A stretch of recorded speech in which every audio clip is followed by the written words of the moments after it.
आरव और समर्थ जयपुर के लिए निकल चुके थे। समर्थ अपना सर पकड़कर आंखें बंद किए सीट से लगकर बैठा था। एक तरफ उसे खुशी थी तो दूसरी तरफ डर। शायद इस बात का डर कि कहीं पाखी पहले की तरह कोई गलत कदम ना उठा ले।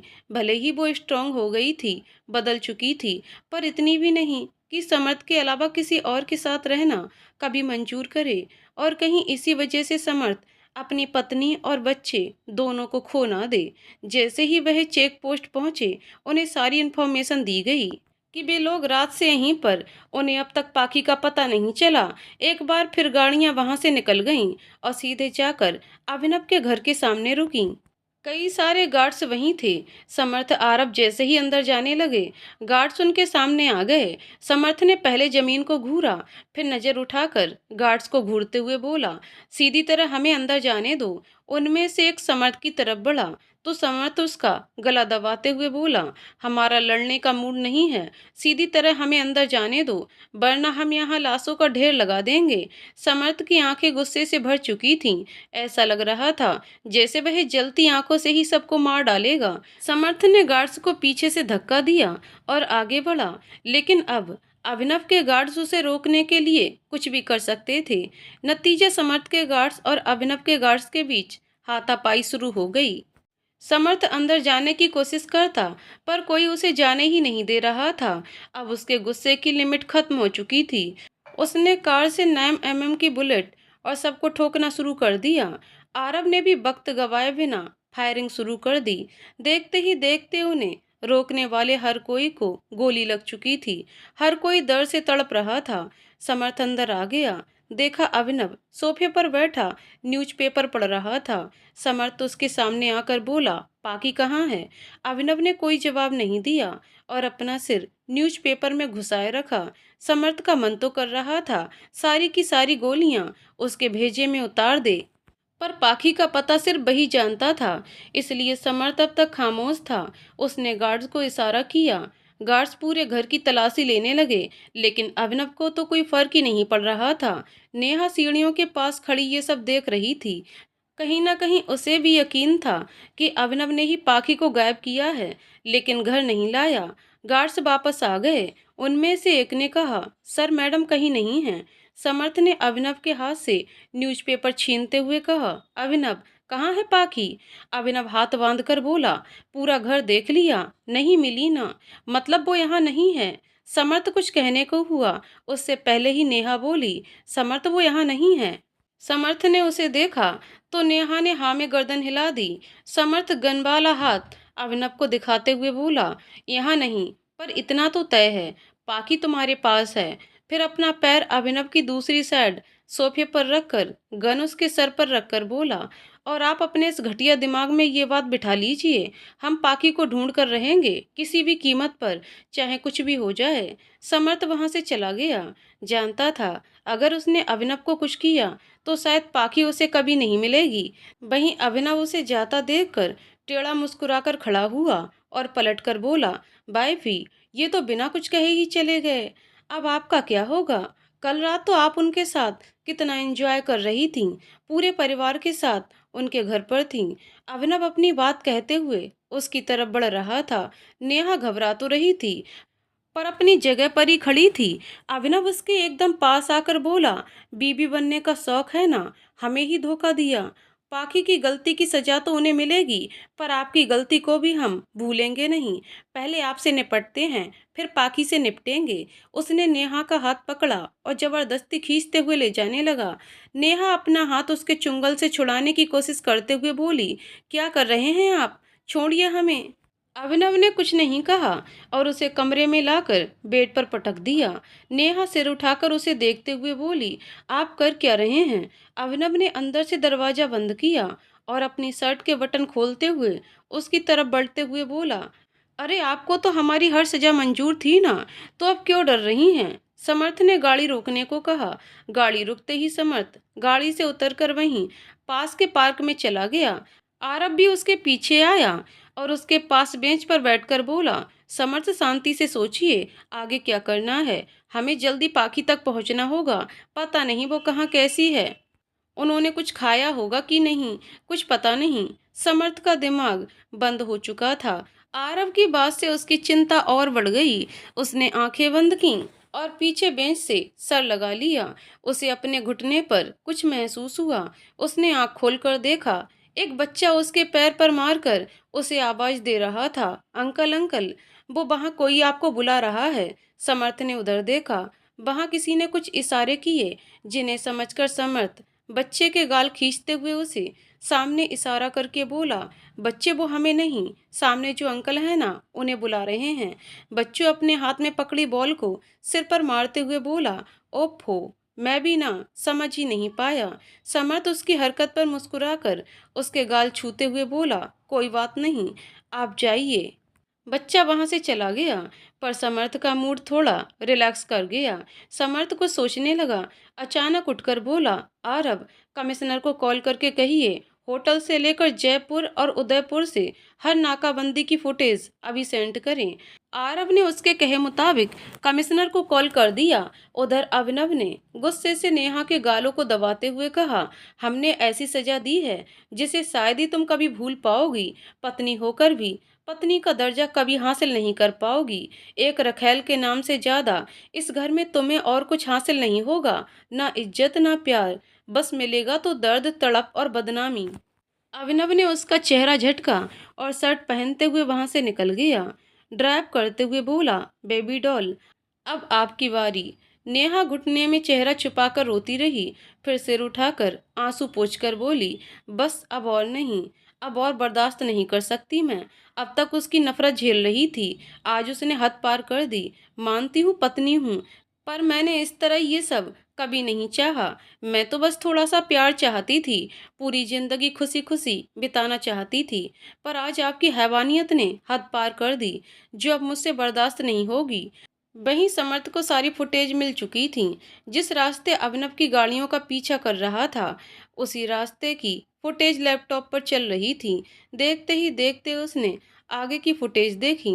वो लास्ट चेक पोस्ट की फुटेज थी, लेकिन वहां से अभिनव की कार नहीं गुजरी थी। समर्थ लास्ट फुटेज देखी और आरव से बोला, इन्हीं दोनों कैमरे से उसकी कार गायब है। इन दोनों कैमरों के बीच कितने रास्ते हैं जो जयपुर के लिए निकलते हैं? आरव, एक जंगल का रास्ता है और एक और है, पर वहां भी नाकाबंदी है। समर्थ, जंगल का रास्ता, हमें वहां जाना चाहिए, पाकि वहीं मिलेगी। आरब, पक्का? समर्थ, पता नहीं, बस दिल कह रहा है हमें वहां जाना चाहिए। दोनों गाड़ी में बैठकर निकल गए। जंगल में पाखी अब भी कमरे में आकाश का इंतजार कर रही थी। थक कर बेड पर बैठकर बोली, हमारे चक्कर काटने से क्या होगा? ये पानी की बोतल खरीदने गया है या बनाने? आकाश ने दरवाजा खोला और अंदर आया। पाखी उस पर भड़कते हुए बोली, पानी की बोतल लेने गए थे या कुआं खोदकर निकालने? आकाश कुछ बोलने को हुआ तो पाखी उसे थप्पड़ मारकर बोली, हमने कहा था बोलने के लिए, अब बोलो क्यों लेट हुआ? आकाश खामोश था। पाखी वापस थप्पड़ चिपकाकर बोली, हमने बोलने के लिए कहा, ना तो खामोश क्यों हो? आकाश कुछ कहता उससे पहले ही पाखी ने पास रखा बांस उसके सर पर फोड़कर कहा, तीर तो कमान से छूट चुका है और छूटा हुआ तीर कभी वापस नहीं आता। आकाश अपना सर पकड़कर वहीं बेहोश हो गया। पाखी बाहर आई तो वहां बहुत सारे गार्ड्स थे। पाखी उन्हें देखकर सोचते हुए बोली, हम इतने सारे लोगों से इस हालत में तो नहीं लड़ सकेंगे, पर एक दो को तो सुला ही सकते हैं। पाखी बाहर की तरफ बढ़ी। एक ने उसे देखा और उसे पकड़ने लगा। पाखी ने उसे खुद को छूने से पहले ही हाथों को आपस में उलझाकर तोड़ दिया और उसकी कमर से गन निकालकर सबको पीछे रहने का इशारा करते हुए बोली, पास आने की कोशिश भी मत करना, वरना हम गोली चला देंगे। पाखी वहां से बचकर भागने लगी, पर गार्ड्स अभी भी उसका पीछा कर रहे थे। भागते भागते वो थक चुकी थी। पेड़ के पीछे छुपकर हाँफते हुए बोली, और कितनी दूर भागना पड़ेगा? बस एक बार इस जंगल से निकलकर रास्ते पर पहुंच जाऊं, फिर किसी से मदद मांग लूंगी। पाखी वापस वहां से भाग निकली। अब उसका गला सूखने लगा और काफी थक भी गई थी। धूप की वजह से अब उससे और भागना नहीं हो पा रहा था, फिर भी किसी तरह से पीछे देखते हुए भाग रही थी। इतने में अचानक गाड़ी से टकराकर बेहोश हो गई। वो तो अच्छा हुआ, गाड़ी की स्पीड कम थी, क्यों जंगल का रास्ता था। अभिनव ने गाड़ी से उतरकर उसे देखा और गुस्से से गोद में उठाकर हॉस्पिटल पहुंचा। डॉक्टर उसे चेक करके बोले, घबराने वाली बात नहीं है, ऐसे वक्त में ऐसा होता रहता है। अभिनव, आप कहना क्या चाहते हैं? डॉक्टर, प्रेगनेंसी में अक्सर ऐसा होता रहता है। अभिनव गुस्से से धीमी आवाज में खुद से बोला, प्रेग्नेंट? डॉक्टर उसकी बात सुनकर बोले, हाँ वो प्रेग्नेंट है, प्रेगनेंसी को ज़्यादा वक्त नहीं हुआ है। अभिनव कुटिलता से मुस्कुराया और डॉक्टर से बोला, हमें अबॉर्शन करवाना है। डॉक्टर, लेकिन वो बिल्कुल ठीक है, कोई प्रॉब्लम नहीं है, फिर अबॉर्शन क्यों? अभिनव डॉक्टर की कॉलर पकड़कर बोला, जितना कहा है उतना करो, वरना अपना परिवार भूल जाओगे। डॉक्टर डरकर बोले, ठीक है, मैं अबॉर्शन की तैयारी करवाता हूँ। डॉक्टर वहाँ से चले गए और अभिनव वैसे ही मुस्कुराते हुए बोला, बेबी डॉल, हमें आप चाहिए, आपका बच्चा नहीं, और आपके लिए इससे बड़ी और कोई सजा हो ही नहीं सकती। डॉक्टर वहाँ से अबॉर्शन की तैयारी के लिए चले गए। अभिनव वैसे ही मुस्कुराते हुए बोला, बेबी डॉल, हमें आप चाहिए, आपका बच्चा नहीं, और आपके लिए इससे बड़ी कोई और सजा हो ही नहीं सकती। उसके इतना कहते ही किसी ने उसका कॉलर पकड़कर खींचते हुए अपनी तरफ पलटकर जोर का थप्पड़ जड़ दिया। ये कोई और नहीं, समर्थ ही था। जब वो जंगल के रास्ते पर आने वाला था, इतने में उसे उसी रास्ते से निकलती हुई अभिनव की कार दिखी। अभिनव ने दूसरी तरफ कार टर्न की, इसलिए उसे समर्थ नहीं दिखा। समर्थ को कार के दरवाजे से दबा पाखी की साड़ी का पल्लू दिख गया, तो उसने आरव को कार का पीछा करने को कहा। दोनों गाड़ियों के बीच डिस्टेंस था, पर आरव ने गाड़ी को आंखों से ओझल नहीं होने दिया। अभिनव के अंदर आते ही दोनों भी उसके पीछे आए, लेकिन वहीं रुक गए। उन्होंने डॉक्टर और अभिनव के बीच की सारी बातें सुन ली थीं। समर्थ ने उसके दूसरे गाल पर भी थप्पड़ चिपकाया, जिससे उसका चेहरा दूसरी तरफ हो गया। समर्थ वापस उसका कॉलर पकड़कर खींचते हुए उसे गुस्से से देखते हुए बोला, कितने घटिया इंसान हो तुम, एक नन्ही सी जान के पीछे पड़ गए। अरे वो तो अभी इस दुनिया में भी नहीं आया और तुम उसकी सांसें रोकने चले थे। आखिर क्या हो तुम? इंसान ही हो ना? इंसानियत, दया कुछ है कि नहीं? क्या बिगाड़ा है उसने तुम्हारा? अगर तुम्हारा बच्चा होता तब भी तुम यही करते क्या? तुम जैसे लोगों को जिंदा रहना ही नहीं चाहिए। अब तक हम ये सोचकर शांत थे कि जो तुमने पाकी के साथ किया उसकी सजा तुम्हें खुद पाकी देगी, पर अब नहीं। अब तुम्हारे साथ क्या करना है वो हम देखेंगे। फिर उसे घूरते हुए ही आरव से बोला, आरव, आप जाकर अबॉर्शन रोकिए, इन्हें हम संभालते हैं। आरव हाँ बोलकर चला गया और समर्थ अभिनव को वैसे ही कॉलर से पकड़कर खींचते हुए हॉस्पिटल से बाहर ले गया। वो नहीं चाहता था उसकी वजह से बाकी पेशेंट डिस्टर्ब हों। पाकी को होश आ गया था। वो जाने को हुई तो नर्स उसे वापस बिठाकर बोली, आपका अबॉर्शन करना है, आप कहीं नहीं जा सकती। पाकी हैरानी से एकदम खड़े होते हुए बोली, क्या अबॉर्शन? और हमारा? किसने कहा? आपका दिमाग तो ठिकाने पर है, हमें नहीं करवाना कोई अबॉर्शन। पाकी जाने लगी तो दो तीन नर्स ने उसे पकड़ लिया। पाकी खुद को छुड़ाने लगी, इतने में डॉक्टर आ गए। उन्होंने पाकी को इस तरह भागने की कोशिश में देखा तो नर्स को इशारा किया। नर्स ने इंजेक्शन भरकर डॉक्टर को दे दिया और पाकी का हाथ कसकर पकड़ लिया। पाकी डॉक्टर को इंजेक्शन देता देखकर उसे धमकाते हुए बोली, अबे उल्लू के पट्टे, गधे कुत्ते की औलाद, नालायक, पब्लिक में इससे ज़्यादा गालियां नहीं दे सकती। अगर तूने मेरे बच्चे को कुछ किया ना तो तेरी सांसें छीन लेनी है मैंने। तेरे बच्चे अनाथ हो जाएंगे, तेरी बीवी विधवा हो जाएगी और तू नरक से धार जाएगा, क्योंकि स्वर्ग जाने लायक काम तो तू कर ही नहीं रहा। बेचारा डॉक्टर रोनी सूरत बनाकर पाखी को देखता रह गया। क्या करता? एक तरफ उसके परिवार की जान थी, दूसरी तरफ उस बेचारे ने खुद की बलि देना बेहतर समझा और पाखी को इंजेक्शन ठोक डाला, मतलब लगा दिया। पाखी अब भी उसे धमकाते हुए बोली, देख डॉक्टर, आखिरी बार समझा रही हूँ, अगर मेरे बच्चे को कुछ। इतना कहते कहते वो शांत हो गई। उसे सब धुंधला धुंधला दिखने लगा और उसने खुद को छुड़ाने की कोशिश भी बंद कर दी। नर्स ने भी समझकर उसे छोड़ दिया। पाखी नीचे गिरती इससे पहले ही अंदर आते आरव ने उसे संभाल लिया और डॉक्टर को गुस्से से घूरते हुए बोला, यहाँ कोई अबॉर्शन नहीं होगा, जाओ जाकर अपना काम करो। आरव ने पाखी को गोद में उठाया और बाहर आकर उसे कार में बिठाया और कार लेकर हॉस्पिटल के पास वाले ग्राउंड पर आ गया जहां समर्थ अभिनव के साथ था।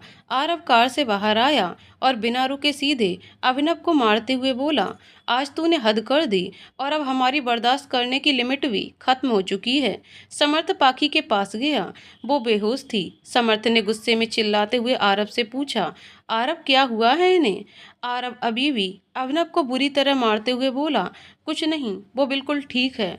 डॉक्टर ने हमारे जाने से पहले ही एनेस्थेसिया का इंजेक्शन दे दिया था, इसलिए बेहोश है। समर्थ ने जल्दी से पाखी को अपने सीने से लगा लिया। अब जाकर उसे सुकून मिल रहा था। एक तो पीछे 2.5 साल से वो पाखी से दूर रहा था और अब उससे मिला तक नहीं था। कितना परेशान हो चुका था वो, न चैन से सोया था न कुछ खाया, बस यहाँ से वहाँ भागता रहा। आरव और अभिनव आपस में भिड़ चुके थे। आरव हर पंच के साथ बोले जा रहा था, ये हमारी पाखी से जबरदस्ती शादी करने के लिए, ये उसकी आंखों में आंसू देने के लिए, ये उनसे उनकी हर खुशी छीनने के लिए, ये पाखी को समर्थ से दूर रहने पर मजबूर करने के लिए, ये उनके बच्चे को नुकसान पहुंचाने की कोशिश करने के लिए। इतने में समर्थ आकर उसे रोकते हुए बोला, आरव हमें भी मौका मिलना चाहिए। आज इन्होंने हमसे हमारी पत्नी और हमारे बच्चे को छीनने की कोशिश की है। आरव पीछे हो गया और अब समर्थ और अभिनव में फाइट शुरू हो गई। अभिनव भी किसी से कम नहीं था, वो भी हट्टा कट्टा नौजवान था। आरव उसे मार पाया क्योंकि उसने एकदम से एक्शन लिया जिससे अभिनव को संभालने का मौका ही नहीं मिला था। पर अब जब वो संभाल चुका था तो उसके और समर्थ के बीच बराबर की टक्कर थी। वहाँ एक गाड़ी आकर रुकी, उसमें से नेहा बाहर आई। वह आगे बढ़ने को हुई तो लड़खड़ाकर गिर गई। उससे ठीक से चला भी नहीं जा रहा था। उसने भरे हुए गले से आवाज़ लगाई, भाई। आरव और समर्थ दोनों ने उसकी आवाज़ सुनी। समर्थ के हाथ रुक चुके थे। आरव उसे देखकर बोला, आप इन्हें संभालिए, हम देखते हैं। आरव नेहा की तरफ बढ़ गया और समर्थ वापस अभिनव को पीटने लगा। उसने जितना गुस्सा अब तक अपने अंदर छुपा कर रखा था, आज सब अभिनव पर निकाल रहा था। आरव नेहा के पास आया तो नेहा झट से उसके सीने से लगकर रोने लगी। आरव उसका सर सहलाते हुए बोला, क्या हुआ नेहू, आप यहाँ कैसे पहुंची? नेहा वैसे ही उसने सीने में चेहरा छुपाए हुए सुबकते हुए बोली, भाई गार्ड से पता चला आप यहाँ हैं। क्या बात है? आरव उसका चेहरा ऊपर करते हुए बोला, क्या बात? इतना कहते कहते वो रुक गया और नेहा को दूर करके गौर से देखने लगा। उसकी आंखें रो रो कर लाल हो चुकी थीं, होठों पर चोट के और चेहरे पर और गर्दन हाथ पर खरोच के निशान थे। आरव को समझते देर नहीं लगी। उसने नेहा के आंसू पोंछते हुए कहा, नेहू ये सब अभिनव ने किया। नेहा सर झुकाकर खड़ी रही। अब तो आरव को और ज्यादा गुस्सा आ रहा था। वो तेज कदमों से वापस आया और समर्थ को रोककर खुद बुरी तरह अभिनव को पीटते हुए बोला, अपनी ही बीबी के साथ ऐसा करते हो? कितने गिरे हुए इंसान हो तुम, तुम्हें तो आज मैं जिंदा नहीं छोड़ूंगा। आरव ने उसे पीछे धक्का दिया और गार्ड के हाथ से गन लेकर अभिनव पर तानते हुए बोला, तुमने मेरी दोनों बहनों की जिंदगी खराब कर दी। अब तक नेहा धीरे धीरे चलते हुए समर्थ के पास आ चुकी थी। समर्थ उसे देखते ही सब समझ गया कि आरव किस बारे में बात कर रहा है। आरव गन लोड करके बोला, तुम जैसे इंसान को जिंदा रहना ही नहीं चाहिए। अब तक तो हम पाखी की वजह से शांत थे, पर अब तुमने नेहा को भी तकलीफ पहुंचाई। अब तुम्हें नहीं छोड़ सकते। आरव ने जैसे ही गन चलाई, इतने में ही नेहा अभिनव के सामने आ गई। वो तो अच्छा हुआ गोली उसके हाथ पर लगी। नेहा लड़खड़ाकर पीछे हुई तो अभिनव ने उसे संभाल लिया। नेहा ने एक हाथ से उसे पीछे धक्का देकर कहा, दूर रहो मुझसे, मुझे तुम्हारे सहारे की जरूरत नहीं है। आरव उसके पास आकर बोला, नेहू क्या किया ये? क्या जरूरत थी बीच में आने की? नेहा हल्का सा मुस्कुराकर अभिनव को देखते हुए बोली, भले ही इन्होंने हमसे प्यार नहीं किया हो, पर हमने तो किया है ना। और जिससे प्यार करते हैं उसे चोट कैसे देने दूं? मैंने अपने प्यार को निभाने की पूरी कोशिश की, कोई उसे समझ ही नहीं पाया। समर्थ उसके सर पर हाथ रखकर बोला, बच्चा इसमें आपकी कोई गलती नहीं है। हमारे स्वार्थ की वजह से आप इस दलदल में फंसी हैं। माफ करना, हम अच्छे भाई साबित नहीं हो पाए। नेहा उसे समझाते हुए बोली, भाई ऐसा कुछ नहीं है, आप एक बेहतरीन भाई साबित हुए। डैड की डेथ के बाद आपने ही मुझे संभाला, वरना मैं तो पूरी तरह से टूट गई थी। आपने इन 2 सालों में वो सब किया जो एक भाई अपनी बहन के लिए करता। इतना कहते कहते वो अतीत के उन खूबसूरत सुनहरे पलों में चली गई जब उसे अपने भाई मिले थे। 2 साल पहले आज ही नेहा को खबर मिली थी कि उसके डैड की हार्ट अटैक से डेथ हो गई। उसकी फ्लाइट जस्ट अभी अभी ऑस्ट्रेलिया से एयरपोर्ट पर लैंड हुई थी। उसकी आंखों में नमी थी जिसे वो बार बार साफ कर रही थी। एयरपोर्ट के बाहर उसकी गाड़ियां पहले से थीं। उसने ये बात अभिनव को नहीं बताई। अगर बता भी देती तो भी उसे कोई फर्क नहीं पड़ता। यही सोचकर वो वहां से उसे बिना बताए आ गई। वो जल्दी से कार में बैठी और घर के लिए निकल गई। कुछ देर में वो घर पहुंची। वो जल्दी से कार से उतरी और भागते हुए अंदर गई। अपने डैड का शव जमीन पर सफेद कपड़े में देखकर उससे रहा नहीं गया, तो जाकर उनके सीने पर सर रखकर रोने लगी। सबने किसी तरह उसे उससे अलग किया और उसके डैड के पार्थिव शरीर को ले जाने लगे। नेहा ने भी साथ जाने की जिद की, पर उसे साफ मना कर दिया। पर नेहा नहीं मानी, उनके साथ गई। उसका कोई भाई नहीं था, इसलिए उसने खुद उनके पार्थिव शरीर को अग्नि दी। घर वापस आते ही उसे लॉयर ने पेपर्स देकर बताया, उसके डैड ने अपनी प्रॉपर्टी उसके नाम पहले ही कर दी थी। अगर वो नहीं भी करते तो भी उसे मिली जाती। वो 2 दिन वहाँ रुकी, पर घर से बाहर कदम तक नहीं रखा और आज अपने डैड की अस्थियां लेकर वापस इंडिया के लिए निकल गई। आज उसकी पास वाली सीट पर समर्थ था, जिसके चेहरे पर खुशी छलक रही थी, जिसका मतलब था वो पाकी से मिलकर वापस जा रहा था। नेहा बस अपने हाथ में पकड़े कलश को देख रही थी, एकदम शांत और उदास। समर्थ ने उसे देखा पर बात नहीं की। पूरे रास्ते दोनों ने कुछ नहीं कहा। फ्लाइट लैंड होते ही नेहा अपना लगेज लेकर एयरपोर्ट से निकल गई। समर्थ आरव का इंतजार करने लगा, क्योंकि वो उसे लेने आने वाला था। आरव के आते ही दोनों वहां से निकल गए। आधे रास्ते चलते ही समर्थ की नज़र सुनसान रास्ते पर रखे बेंच पर अकेले बैठी नेहा पर गई, जो टैक्सी से उतरकर यहाँ बैठ चुकी थी। वो अब भी अपने हाथ में पकड़े कलश को एकटक देखे जा रही थी। उसकी आंखें अब भी नम थीं। समर्थ ने आरव की गाड़ी रोकने को कहा और आकर नेहा के पास कुछ दूरी बनाकर बैठ गया। कुछ देर की खामोशी के बाद उसने पूछा, क्या हुआ? आप अकेली क्यों बैठी हैं? घर क्यों नहीं गईं? नेहा उस लाल कपड़े से ढके कलश को देखते हुए बोली, कौन सा घर? किसका घर? मेरे पास तो कोई घर ही नहीं है। घर वो होता है जहाँ माँ हो, पापा हो, भरा पूरा परिवार हो। इनके बिना घर घर नहीं, सिर्फ मकान होता है, और मेरे पास इनमें से कोई नहीं है। धन दौलत ऐशो आराम की जिंदगी सब है मेरे पास, बस उस जिंदगी में साथ देने वाला कोई नहीं है। इतना कहते कहते उसका गला भर आया और आंखों की नमी जो थी वो आंसुओं में बदल गई। आरब भी कुछ दूर खड़ा ये सब सुन रहा था। नेहा अब समर्थ की तरफ देखकर बोली, माँ को बचपन में ही खो दिया था, पापा ने उस वक्त संभाल लिया। माँ पापा दोनों का प्यार उन्होंने ही दिया, पर उतना वक्त ना दे सके। ऐसो आराम की जिंदगी देने में इतने बिजी हो गए कि मुझे वक्त ही नहीं दे पाए। डैड के साथ बहुत कम वक्त बिताने को मिला था, और अब मैंने उन्हें भी खो दिया। जिससे प्यार करती हूँ वो मुझसे प्यार ही नहीं करता। कितना भी कोशिश कर लूँ पर नाकामयाबी होती हूँ। अब तक शायद उसे ये भी नहीं पता होगा मैं अकेली हो चुकी हूँ, मुझे किसी की ज़रूरत होगी। उसने ये तक नहीं सोचा होगा मैं अकेली हूँ, मुझे किसी के साथ की ज़रूरत होगी। आपके पास परिवार है, मेरे पास कोई नहीं है। समर्थ से कुछ कहा ही नहीं जा रहा था। अब वो एकटक जमीन को ही देख रहा था। नेहा को अपने सिर पर किसी का हाथ महसूस हुआ। उसने सर उठाकर देखा, सामने आरव था। आरव उसके पास बैठकर बोला, किसने कहा आपके पास कोई नहीं है? आपके पास आपके भाई हैं जो हमेशा आपके साथ रहेंगे।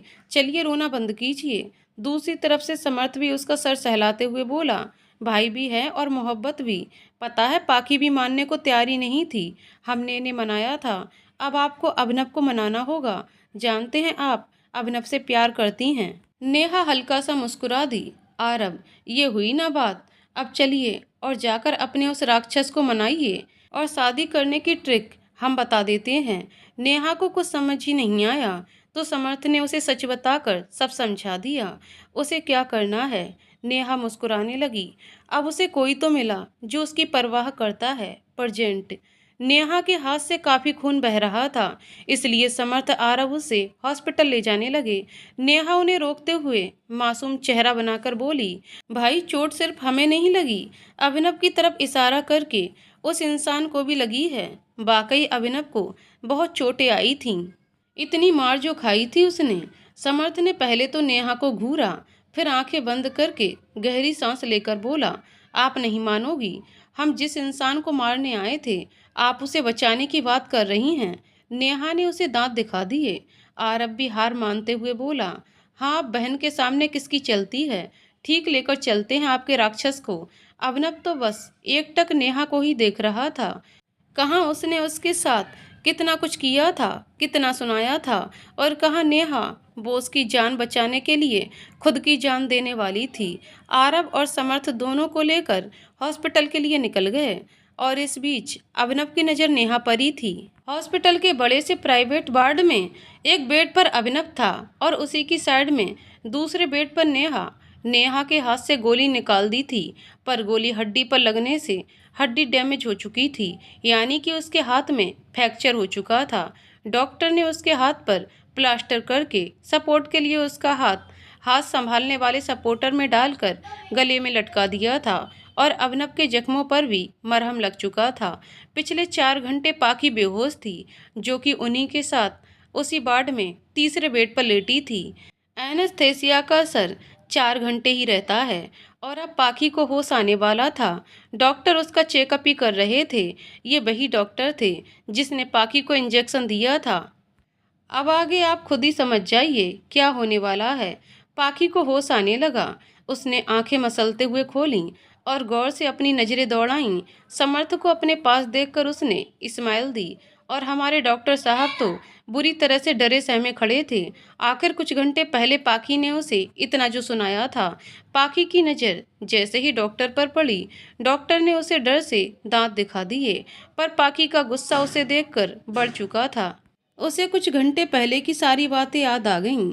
पाखी डॉक्टर को घूरते हुए झट से बेड पर बैठकर उस पर भड़कते हुए बोली, अबे घोंचू, मैंने तुझे मना किया था ना, कमीने, तुझे एक बार कही बात समझ नहीं आती। बेशर्म इंसान, इतनी गालियां सुनने के बाद भी तूने मुझे इंजेक्शन लगाया। फिर समर्थ की तरफ देखकर मुस्कुराते हुए बोली, पति जी आप यहाँ, इसका मतलब इसने कुछ नहीं किया होगा। इतना कहकर वापस उस डॉक्टर पर भड़कते हुए बोली, कैसे डॉक्टर हो तुम? पेशेंट को जो बीमारी नहीं उसका इलाज कर रहे थे। अगर पेशेंट इलाज नहीं करवाना चाहता तो तुम उसे जबरदस्ती इंजेक्शन ठोकोगे। मेरे मना करने के बावजूद अबॉर्शन करना था। वो तो यहाँ पर इतने सारे लोग हैं, इसलिए मैं शांत हूँ, वरना इतनी गालियाँ देती कि तुम्हें अपने दादा नाना, परनाना, उनके नाना, पूरा का पूरा खानदान याद आ जाता। आरव तो अपने मुंह पर हाथ रखे बड़ी बड़ी आंखें करके आश्चर्य से उसे देखे जा रहा था। वो तो सांस लेना तक ऑलमोस्ट भूल चुका था। वहीं अभिनव भी पाखी को ऐसे देखकर एक पल को जम सा गया था और नेहा वो तो एंजॉय कर रही थी। समर्थ के मुंह से तो उसे रोकने के लिए भी आवाज़ नहीं निकल रही थी। वो बस चुपचाप वहाँ खड़ा था। डॉक्टर समर्थ के पीछे छुपते हुए बोला, सर कहाँ से पकड़ के लाए थे आप इन्हें? ऐसा कोई करता है भला? नॉन स्टॉप भड़के जा रही हैं। समर्थ ने उसे घूरा तो डॉक्टर उससे थोड़ा पीछे हटकर रोनी सूरत बनाकर बोला, मेरा मतलब है सर, प्लीज कुछ कीजिए, मैडम को किसी तरह शांत कीजिए। हॉस्पिटल में मेरी बहुत इज्जत है और मैडम उसी इज्जत का falooda, milk shake, chocolate shake, banana shake, बादाम शेक सब कुछ बनाकर गटक चुकी हैं। सब क्या सोचेंगे मेरे बारे में? मैं भी पता नहीं किस मुसीबत में फंस गया। महादेव को कोई और रास्ता नहीं मिला था मुझे परेशान करने के लिए। एक पल को समर्थ के चेहरे पर डॉक्टर की बातें सुनकर मुस्कान आई, पर वो अपनी मुस्कान छिपाते हुए कुछ बोलने को हुआ उससे पहले ही पाखी उसे उंगली दिखाकर बोली, कुछ बोलना मत, सामने से हटिए, आज तो मैं इसकी बाट लगा के रहूंगी। समर्थ बिना कुछ कहे डॉक्टर के सामने से हट गया। डॉक्टर का मन तो अब बहुत जोरों से रोने का कर रहा था। रोनी सूरत बनाकर ही मन में बोला, सही कहते हैं लोग, बीबी के आगे अच्छे से अच्छा इंसान फेल हो जाता है, फिर वो राजा हो या डॉक्टर। मुझे तो लगा था राजा किसी से नहीं डरते, पर बीबी तो बीबी है, बीबी के आगे सबकी बोलती बंद होती है। डॉक्टर ये सब सोच ही रहा था कि पाकी उस पर चिल्लाते हुए बोली, ओ ख्वाबों के शहजादे, ख्वाब देख लिए हों तो ख्वाबों के ख्यालों से दुनिया में वापस आ जाओ। उसके चिल्लाने से डॉक्टर डर कर थोड़ा पीछे हो गया। अब आरव, समर्थ और नेहा को उसकी हालत पर हंसी आ रही थी और अभिनव की नज़र इस वक्त नेहा के मुस्कुराते चेहरे पर थी। उसने कई बार नेहा को मुस्कुराते खिलखिलाते देखा था, पर आज उसे वो मुस्कुराहट सीधे दिल पर किसी चोट की तरह लग रही थी, जिसके भरने की कोई उम्मीद ही नहीं थी। और इसी उलझन में वो किसी गहरी सोच में डूबा नेहा को देख रहा था। आखिरकार डॉक्टर हार मानते हुए पाकी के सामने झुककर हाथ जोड़ते हुए बोला, अरे अरे मैडम, छोड़ दो, अब और बेइज्जती नहीं सह सकता मैं। आप मेरी गलती पर जान ले लो, पर इस तरह मेरे स्टाफ के सामने बदनामी मत करो। आइंदा किसी की बात नहीं मानूंगा। मेरे स्टाफ के सामने मेरी क्या इज्जत रह जाएगी? थोड़ा तो रहम करो। पाखी ने उठकर साइड टेबल पर रखा ऑपरेशन टूल में से एक उठाकर डॉक्टर की गर्दन पर लगाते हुए कहा, तूने रहम किया था, मेरे मना करने के बावजूद तू अबॉर्शन करने वाला था। अगर किसी को अबॉर्शन नहीं कराना हो तो तू जबरदस्ती करेगा। वैसे हॉस्पिटल के रूल्स मुझसे बेहतर तू जानता है। माँ बाप दोनों की मंजूरी के बिना अबॉर्शन नहीं कर सकता तू। अब वहाँ का माहौल थोड़ा सीरियस हो चुका था। डॉक्टर के माथे पर डर के पसीने की बूंदें छलक आई थीं। वहीं समर्थ, आरब भी एकदम शांत हो गए। नेहा भी शांत थी और अभिनव पाखी के बदले रूप को देख रहा था। उसने बिना किसी झिझक के डॉक्टर की गर्दन पर नुकीली चीज रखी हुई थी। बस थोड़ी सी ताकत और टूल सीधा उसकी गर्दन के अंदर। डॉक्टर आंखें बंद करके डरी हुई आवाज में बोला, मैम, मैंने कुछ नहीं किया। अगर मैं ऐसा नहीं करता तो वह सर मेरे परिवार को मार देते। डॉक्टर के इशारे पर पीछा करते हुए पलटकर अभिनव को देखा और डॉक्टर की गर्दन से टूल हटाकर अभिनव की तरफ बढ़ गई। पाखी सख्ती से वही टूल अभिनव की गर्दन पर रखकर दबाते हुए बोली, शुक्र मनाओ मैं बेहोश थी, इसीलिए तुम इतनी बड़ी गलती के बाद भी जिंदा हो, वरना कब का नरक से दाहर गए होते। पर तुम जिंदा हो तो सिर्फ नेहा की वजह से। मेरे पति ने कुछ सोच समझ कर ही तुम्हें जिंदा छोड़ा होगा। पाखी के टूल दबाते ही अभिनव की गर्दन से हल्का हल्का खून बहने लगा। पाखी ने तिरछी मुस्कान देते हुए टूल हटाकर बोली, कोई नहीं, अगर तुमने आइंदा कुछ किया तो तुम्हें नेहा भी नहीं बचा सकती। क्यों नेहा? नेहा भी बस मुस्कुरा दी और अभिनव को उसकी मुस्कान परेशान कर गई। पाखी समर्थ के पास आकर मासूम चेहरा बनाकर बोली, पति जी घर चलिए ना, बहुत थक गई हूँ। इतना कहते कहते उसने अपना सर समर्थ के कंधे पर रख दिया। समर्थ मुस्कुराया और उसके गाल पर हाथ रखकर बोला, बस नेहू के डिस्चार्ज की फॉर्मेलिटी पूरी करने के बाद हम घर चलेंगे। पाखी ने बस हम कहा। समर्थ ने मुस्कुराकर आरव को इशारा किया। आरव ने हाँ में सर हिला दिया। समर्थ पाखी का गाल थपथपाते हुए मुस्कुराकर बोला, बीबी जी, आप जाकर नेहा के साथ बैठिए, हम थोड़ी देर में चलेंगे। पाखी ने सर उठाकर उसे देखते हुए क्यूट सा फेस बनाया और हम बोलकर नेहा के पास चली गई। समर्थ अभिनव के पास आकर उसके कंधे पर हाथ रखकर झूठा मुस्कुराते हुए बोला, अब मेरी पत्नी और बहन से दूर रहना। अगर आंख उठाकर देखने की कोशिश भी की तो आंखें निकाल लूंगा। अभी तो सिर्फ सर फूटा है, आगे जान निकाल लूंगा। चलो तुम्हें घर छोड़ देता हूँ। अभिनव बस उसे देखता रहा। आरव ने डिस्चार्ज की फॉर्मेलिटी कर दी। सब घर के लिए निकल गए। एक कार में नेहा, अभिनव और आरव थे। दूसरी कार में समर्थ और पाखी दोनों पीछे की सीट पर थे। गाड़ी ड्राइवर चला रहा था।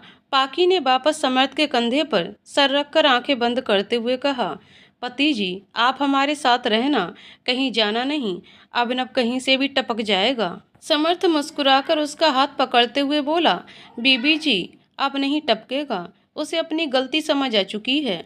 पाखी थोड़ा गुस्से से बोली, उस इंसान को कभी कुछ समझ नहीं आता और आप क्यों उसकी इतनी तारीफ कर रहे हैं? समर्थ उसे शांत करते हुए बोला, शांत शांत रानी साहेबा, वो हम आपको बाद में बताएंगे। वैसे आज आपने डॉक्टर की क्या बैंड बजाई है, पूछो ही मत। पाखी झट से अपना सर उसके कंधे से हटाकर बोली, और नहीं तो क्या, पता नहीं कितना जिद्दी इंसान था। हमने उसे इतना सुनाया, फिर भी उसने इंजेक्शन ठोक डाला। बैंड नहीं बजाते तो क्या करते? हम तो उसका हॉस्पिटल ही बंद करवाने का सोच रहे थे, पर फिर सोचा जाने दो, एक की सजा सबको क्यों दें, इसलिए उसे छोड़ दिया। आइंदा किसी का इलाज करने से पहले हमें जरूर याद करेगा। इतने में गाड़ियां अभिनव के घर के बाहर रुकीं। समर्थ कार से बाहर आया और अभिनव भी। समर्थ, उम्मीद है सबक मिल गया होगा, ख्याल रखना और दोबारा मत मिलना। इतने में नेहा की आवाज आई, भाई 1 मिनट। समर्थ समझकर चला गया। अभिनव को लगा नेहा उसके साथ घर के अंदर जाएगी, इसलिए वो जाने लगा। नेहा उसे रोकते हुए बोली, रुको। अभिनव रुककर उसे देखने लगा। नेहा शांत लहजे में अपनी बात कहते हुए बोली, उम्मीद कर रहे हो मैं इस घर में आऊंगी? कभी नहीं। जिस घर में पत्नी होकर पत्नी का दर्जा ना देकर रखैल का नाम दिया गया हो, अब मैं वहां कैसे जाऊं? तुम यही चाहते थे ना, मैं जिंदगी भर तड़पूं, दर्द और बदनामी सहूं, मंजूर है। अब मैं तुम्हारी बीवी तो हूँ, पर तुम्हारे साथ कभी नहीं रहूंगी, बल्कि दुनिया को खुद बताऊंगी कि मैं तुमसे अलग हो गई। पता है एक लड़की क्या चाहती है? कि उसके प्यार के बदले बस उसे प्यार और परवाह मिले, ना कि दर्द, तड़प, बदनामी और रखैल जैसा नाम। तुम मुझे पूरी जिंदगी भी खुद के पास नहीं आने देते तो मंजूर था, पर तुमने। खैर कोई बात नहीं, अब तक दूर रही हूँ, अब आदतें बना लूंगी। प्यार किया है तुमसे, मानती हूँ। इन 2 सालों में मैंने सब बर्दाश्त किया, तुम्हारा गुस्सा, तुम्हारी नफरत, सब कुछ। पर मैं और नहीं सह सकती, इसलिए मैंने फैसला लिया है, मैं यहाँ नहीं रहूँगी। चिंता मत करो, तुम्हें कभी परेशान नहीं करूँगी। मैं अपने भाई के साथ जा रही हूँ, हमेशा के लिए। अभिनव ने उसकी तरफ हाथ बढ़ाकर कुछ कहना चाहा, तो नेहा उसे हाथ दिखाकर रोकते हुए पीछे होकर बोली, मैंने अपना प्यार निभाने की, तुम्हारी नफरत को प्यार में बदलने की, तुम्हें मनाने की पूरी कोशिश की, पर पत्थर कभी नहीं पिघलते। लेकिन अगर किसी को लगे तो तकलीफ जरूर देते हैं, और मुझे मेरा जख्म मिल चुका है। दोबारा उसी पत्थर पर सर नहीं फोड़ना मुझे। चलती हूँ। अगर मेरे प्यार में कोई कमी रह गई हो तो माफ़ कर देना, और भूल जाना कि तुम्हारी जिंदगी में कभी मुझ जैसी पागल भी आई थी। नेहा पलटी। अब जाकर उसने लंबी सांस ली और अपना निचला होठ दबा लिया। अब तक छुपाई नमी अब गालों पर आ गई। उसने आगे बढ़ते हुए आंसू पोंछे और सख्त रवैये से आगे बढ़ गई। अभिनव बस उसे जाते हुए देखता रहा। कब से खामोश था वह। सब उसे कुछ न कुछ कहकर चले गए, पर आज उसने किसी से कुछ नहीं कहा। समर्थ की गाड़ियां वहां से निकल चुकी थीं। अभिनव अब भी घर के बाहर खड़ा था। उसने गार्ड को इशारा किया तो गार्ड ने समझते हुए उसे कार की चाबी दे दी। अभिनव कार की तरफ बढ़ा तो गार्ड्स भी उसी तरफ बढ़े। उसने पलटकर उन्हें घूरा। सब शांति से वहीं सर झुकाकर खड़े हो गए और अभिनव कार रोककर निकल गया। उसके चेहरे से कुछ समझ ही नहीं आ रहा था, बस वो गाड़ी की रफ्तार दौड़ाए जा रहा था। उधर समर्थ की गाड़ियां आकर आरव के घर के सामने रुकीं। समर्थ उतरकर नासमझी से बोला, आरव यहाँ क्यों? हमें तो महल जाना था ना। आरव, आप भूल रहे हैं, परिवार वाले यहीं हैं और कुछ दिन सबने यहीं रुकने का फैसला लिया है। हमें भी पाखी के साथ वक्त बिताने को मिल जाएगा। समर्थ ने हाँ कहा और सब अंदर चले गए। पाखी को देखकर सब खुश हो गए और बारी बारी सब उससे पूछ रहे थे, वो ठीक तो है ना। पाखी ने मुस्कुराकर सबको हाँ में जवाब दिया। नेहा को देखकर सबने समर्थ को देखा तो समर्थ ने उन्हें सब बता दिया। माधवी उसके गाल को छूते हुए बोली, नेहा हिचकिचाना मत, अपना ही घर समझना और ये याद रखना कि पाखी और आप में कोई फर्क नहीं है। नेहा ने हाँ में सर हिला दिया। पाखी पीछे से माधवी के गले में बाहें डालकर बोली, मासा बहुत भूख लगी है और थकान भी हो रही है। माधवी वैसे ही उसके गाल को छूकर बोली, जाइए जाकर फ्रेश हो जाइए, हम आप सबके लिए खाना भिजवाते हैं। सब अपने अपने कमरे में चले गए। किरण ने नेहा को उसका रूम दिखा दिया। किरण नेहा को रूम बताकर अपने कमरे में आई तो देखा आरव टेंशन में नाखून खाते हुए चक्कर काट रहा है।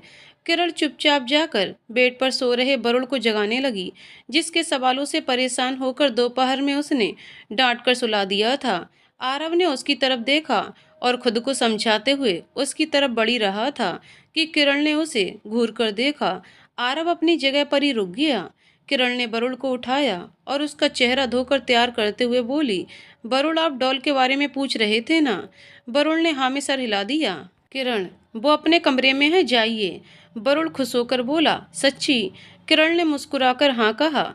वरुण ने उसके गाल पर किस की और कमरे से निकल गया। किरण मुस्कुराकर उसे देखती रही। वो जाने को हुई लेकिन रुक गई क्योंकि आरव की आवाज़ ने उसे रोक लिया था। आरव पीछे से उसके करीब आकर बोला, किरण आप। उसके आगे कुछ कहने से पहले ही किरण दरवाजे की तरफ बढ़ गई। उसने जाते जाते दरवाजा बंद करने की सोची, पर उसके बाहर जाने के इरादे पर आरव की फुर्ती ने पानी फेर दिया। आरव ने जल्दी से किरण को अंदर खींचकर दरवाजा बंद करते हुए किरण को दरवाजे से लगा दिया।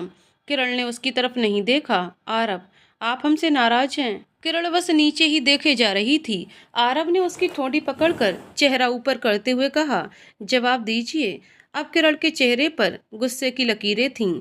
उसने आरव को पीछे धक्का दिया और आगे बढ़ते हुए गुस्से से उंगली दिखाकर बोली, क्या समझ रखा है मुझे?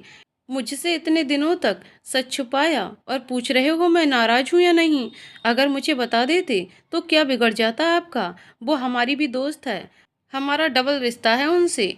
हम अपनी दोस्त की जान खतरे में नहीं डाल सकते। आपने ऐसा सोचा कैसे? हम किसी को बता देंगे? हमने कहा था आपसे, हम आपसे ज्यादा प्यार पाखी से करते हैं। आरब पीछे आते आते बेड पर गिर चुका था और किरण का बोलना अब भी जारी रहा। आपको हम पर भरोसा नहीं था क्या?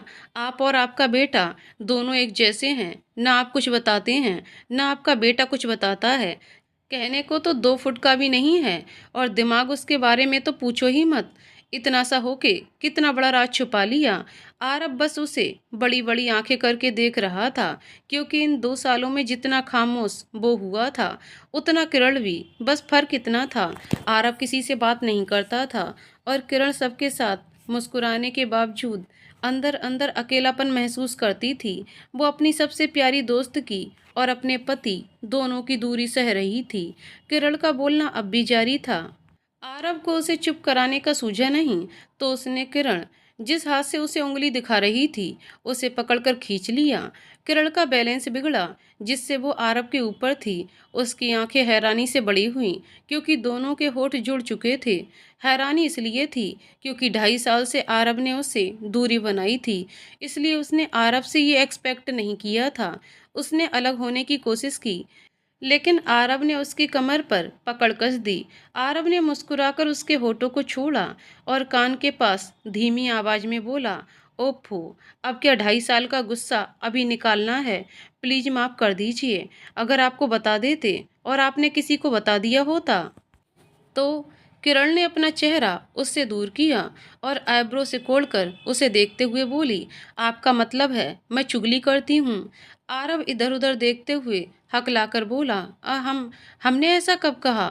हम तो बस ये कह रहे थे, आप इतना बोलती हैं, गलती से आपके मुंह से निकल जाता तो। किरण ने उसके सीने पर मुक्का जड़ दिया और धक्का देकर सीधे खड़े होते हुए उसे घूरते हुए कमरे से बाहर चली गई। आरव आज उसके गुस्से से लाल चेहरे को देखकर मुस्कुरा दिया, पर अगले ही पल उसकी मुस्कान की जगह परेशानी ने ले ली और उसकी सूरत रोनी जैसी हो गई। वहीं वरुण जब पाकी के कमरे में पहुंचा तो पाकी सर झुकाकर बैठी है और समर्थ पाकी को डांट रहा था, क्योंकि पाकी घर आने की खुशी में इधर से उधर फुदक रही थी, जिससे वो गिरते गिरते बची थी अगर समर्थ उसे नहीं संभालता। वरुण ने पॉट करते हुए गुस्से से समर्थ को देखा और आकर बेड पर पाकी के सामने दीवार की तरह खड़ा होकर कमर पर हाथ रखकर समर्थ से बोला, हैंडसम, आप डॉल को डांट रहे हैं समर्थ, क्योंकि छोटे साहबजादे आपकी डॉल रोबोट बन चुकी है। जब तक बटन ना दबाओ ये शांति नहीं बैठती। वरुण नामे सर हिलाकर बोला, वेरी बैड हैंडसम, डॉल को डांटते नहीं, डॉल तो कितनी अच्छी है। समर्थ बेड पर बैठकर उसे गले लगाकर देखते हुए बोला, छोटे साहबजादे, आप अपनी डॉल की कुछ ज्यादा ही तरफदारी कर रहे हैं। वरुण उससे दूर होकर पाखी के गले में बाहें डालकर बोला, फिर नहीं तो क्या, हम तो डॉल की साइड ही रहेंगे, है ना डॉल? पाखी ने हाँ में सर हिलाकर समर्थ को जीभ दिखा दी। समर्थ ने मुंह बनाया और वरुण से शिकायती लहजे में बोला, दिस इज नॉट फेयर। आप डॉल के आने से पहले तो हमसे चिपकते थे और अब। वरुण उसकी बात काटते हुए बोला, ओफो, आप नाराज ना हो, आप भी आ जाओ। समर्थ ने मुस्कुराकर दोनों को गले लगा लिया। इतने में सर्वेंट खाना लेकर आया। समर्थ ने उससे खाना लेकर वापस भेज दिया और वरुण पाखी दोनों को खिलाने लगा, खुद भी खा रहा था।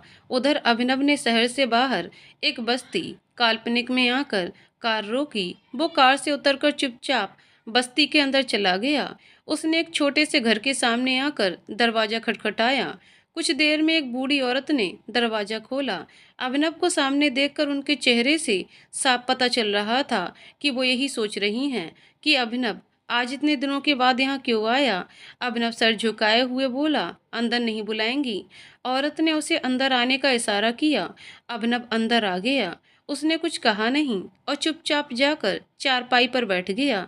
औरत ने दरवाजा बंद किया और आकर अभिनव का सर सहलाते हुए बोली, क्या हुआ आज थारे को? मारी याद कैसे आ गई?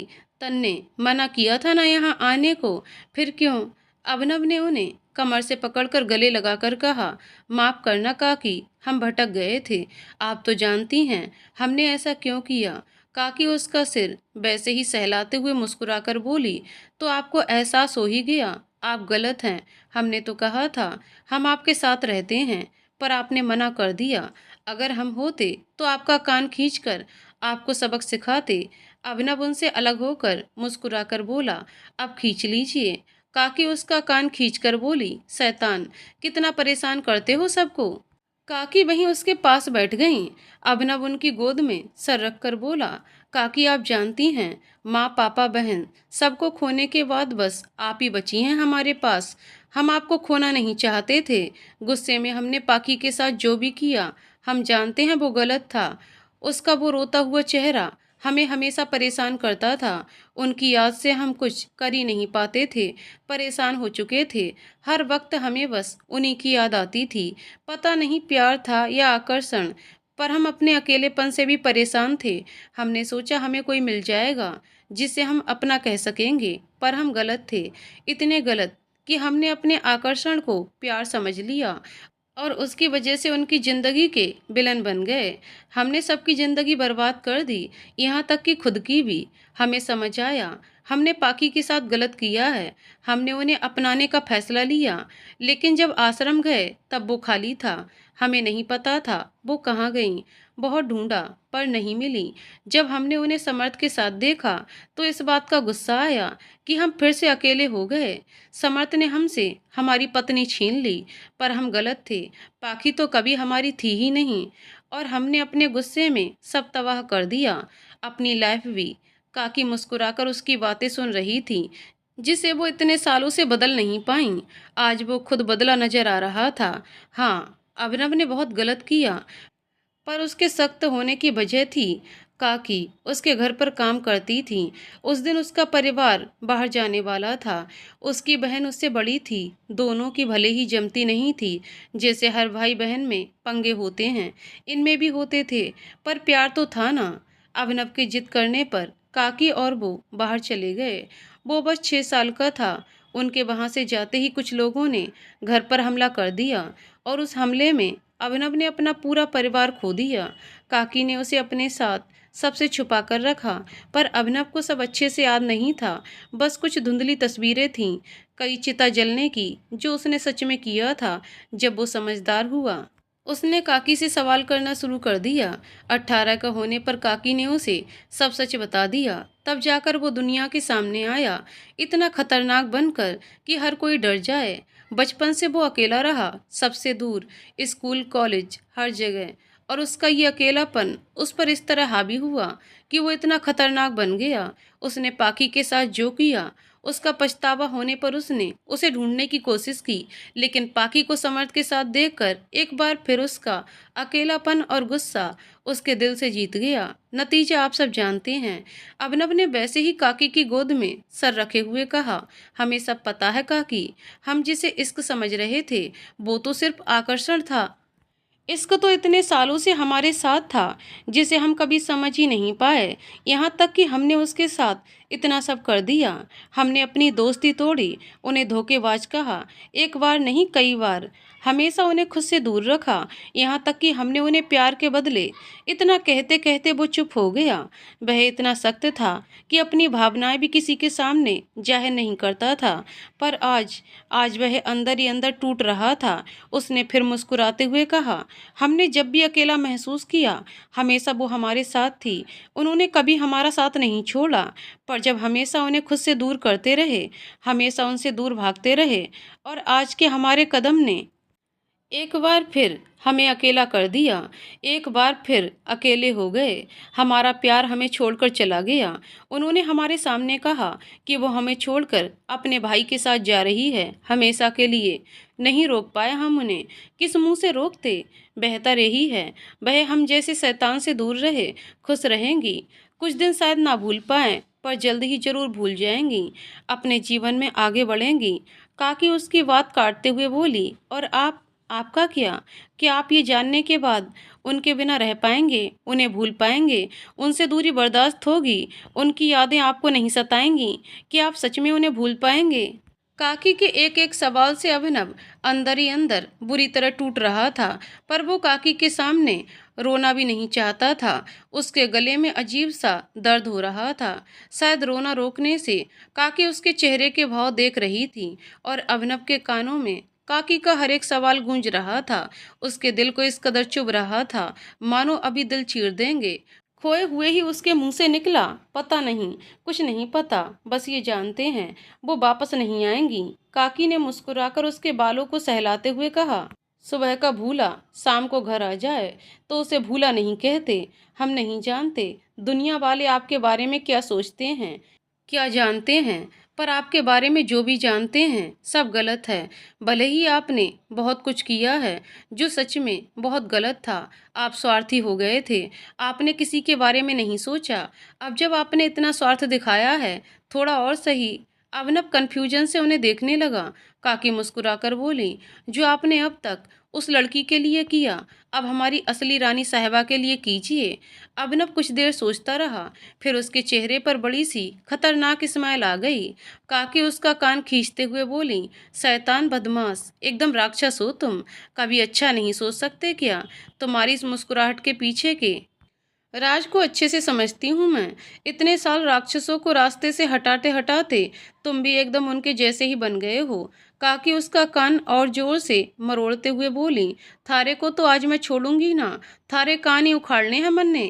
अभिनव दर्द से बोला, आह काकी सा, थारे को आज मारे कान ही नजर आवे हैं। काकी, पहले मन ने बता कि मारी रानी सा ने तू कोई तिगड़म करके ना, बल्कि अच्छे से उन्हें मना के लावेगा। चल बोल। अभिनव दर्द से कराहते हुए बोला, आह काकी, अच्छे से मनावे खातिर मन ने मारे साले साहब की मदद लेनी पड़ेगी, जैसे उन्होंने पाकी को मनाया था। उसके वास्ते तो मन ने उनकी जरूरत है, पर वह तो मैंने साफ साफ धमकी दे के गए हैं, आइंदा से हमारे सामने ना आना, नहीं तो इस नेहा के वास्ते थारे को छोड़ रहा हूँ। आगे मन ने मालूम ना कि क्या करूँगी। काकी उसका कान छोड़ते हुए बोली, जैसा मन्ने को ना मालूम, बस मारी रानी सा ने बिना किसी तिगड़म धमकी या जबरदस्ती के, मतलब प्यार से मना के लावेगा। बोल मंजूर है या पकड़ूं कान? अभिनव झट से अपने कान पर हाथ रखकर सहलाते हुए बोला, ठीक है, जैसा थारे को ठीक लगे। अभिनव ने इतना प्यारा चेहरा बनाकर कहा कि काकी की मुस्कुराहट बढ़ गई। अभिनव का ये रूप काकी के सामने ही खुलता था। काकी उसका गाल थपथपाते हुए उठकर बोली, चल अब सो जा, सवेरे थारे को काम पे जाना है। अभिनव नासमझी में इधर उधर देखते हुए बोला, कौन सा काम? काकी कमर पर हाथ रखकर घूरते हुए बोली, थारे को डंडे खाने हैं या गोली? अभिनव उन्हें दांत दिखाकर बोला, काकी अभी तो थारे शैतान के लिए खाना ही काफी है। थारे को पता है मन ने सवेरे से कुछ ना खाया। काकी, अच्छा ठीक है रुक, मैं थारे वास्ते कुछ बनाती हूँ। अभिनव वहीं चारपाई पर लेटकर अपने दोनों हाथों को सर के नीचे रखकर ऊपर देखते हुए आगे उसे क्या करना है उसके बारे में सोचने लगा। कुछ देर बाद काकी ने उसके सामने खाने की प्लेट रखी, जिसमें किसी साधारण इंसान के खाने लायक खाना था, अमीरों वाला नहीं, दाल रोटी चावल। अभिनव उस खाने को देखकर राहत की सांस लेकर बोला, काकी थारे हाथ के खाने के वास्ते तो हमारा दिल तरस गया था। अभिनव बड़े चाव से खा रहा था। काकी, छोरा तन्ने बता दूं, अगर तूने कुछ गलत किया तो मन्ने पता चल जावेगा और मैं थारे कान उखाड़ लूंगी। अभिनव खाते हुए बोला, चिंता ना करो काकी, अब मैं थारी बिंदनी के सबके सामने पूरी इज्जत और प्यार के साथ ही लाऊंगा, थारे को शिकायत का मौका नहीं दूंगा, ये हमारा वादा है थारे से। अभिनव ने खाना खत्म किया और काकी से बात करते हुए सो गया। सुबह उसकी आंख खुली और वो काकी का आशीर्वाद लेकर निकल गया। दूसरी तरफ हवेली में राखी की तैयारी थी। ये दिन सबके लिए यादगार था, क्योंकि पाकी इसी दिन अपने परिवार में आई थी। उसे इतनी खुशियां मिली थीं। इसी के बाद उसे आरब जैसा भाई, माँ पापा का प्यार और समर्थ जैसा जीवन साथी मिला था। उसने खुशी खुशी आरब को राखी बांधकर मिठाई खिलाई। आरब ने उसे गिफ्ट दिया।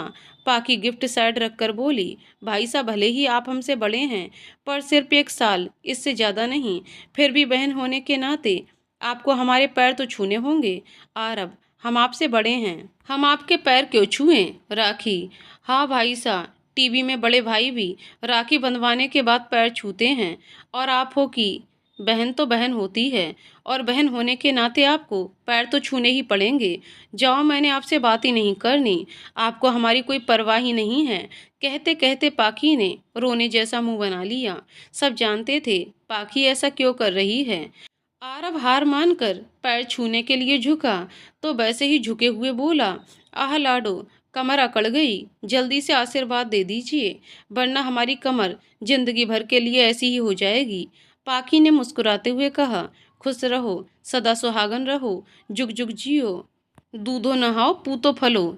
अब सब ठहाके मारकर हंस रहे थे। पाखी दिन ब दिन नौटंकी होती जा रही थी।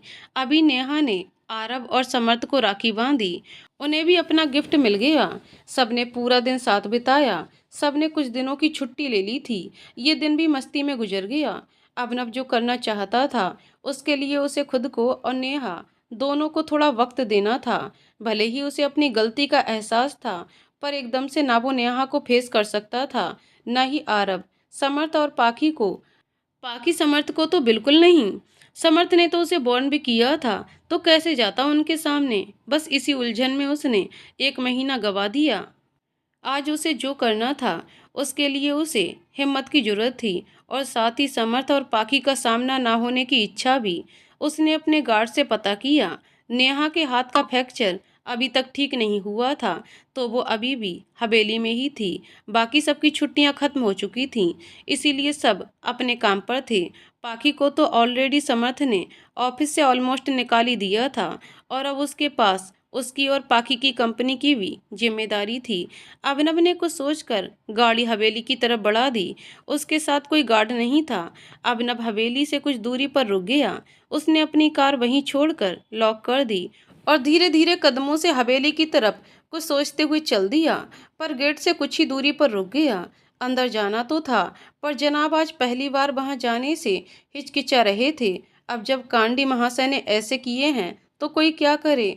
क्या करते, जाना तो था। बीबी जो रूठी हुई थी, तो महाशय ने 1-2 कदम आगे बढ़ाए और जल्दी से पलटकर गहरी सांस लेते हुए बोला, अरे क्या हो रहा है, ऐसे पहले तो कभी नहीं हुआ।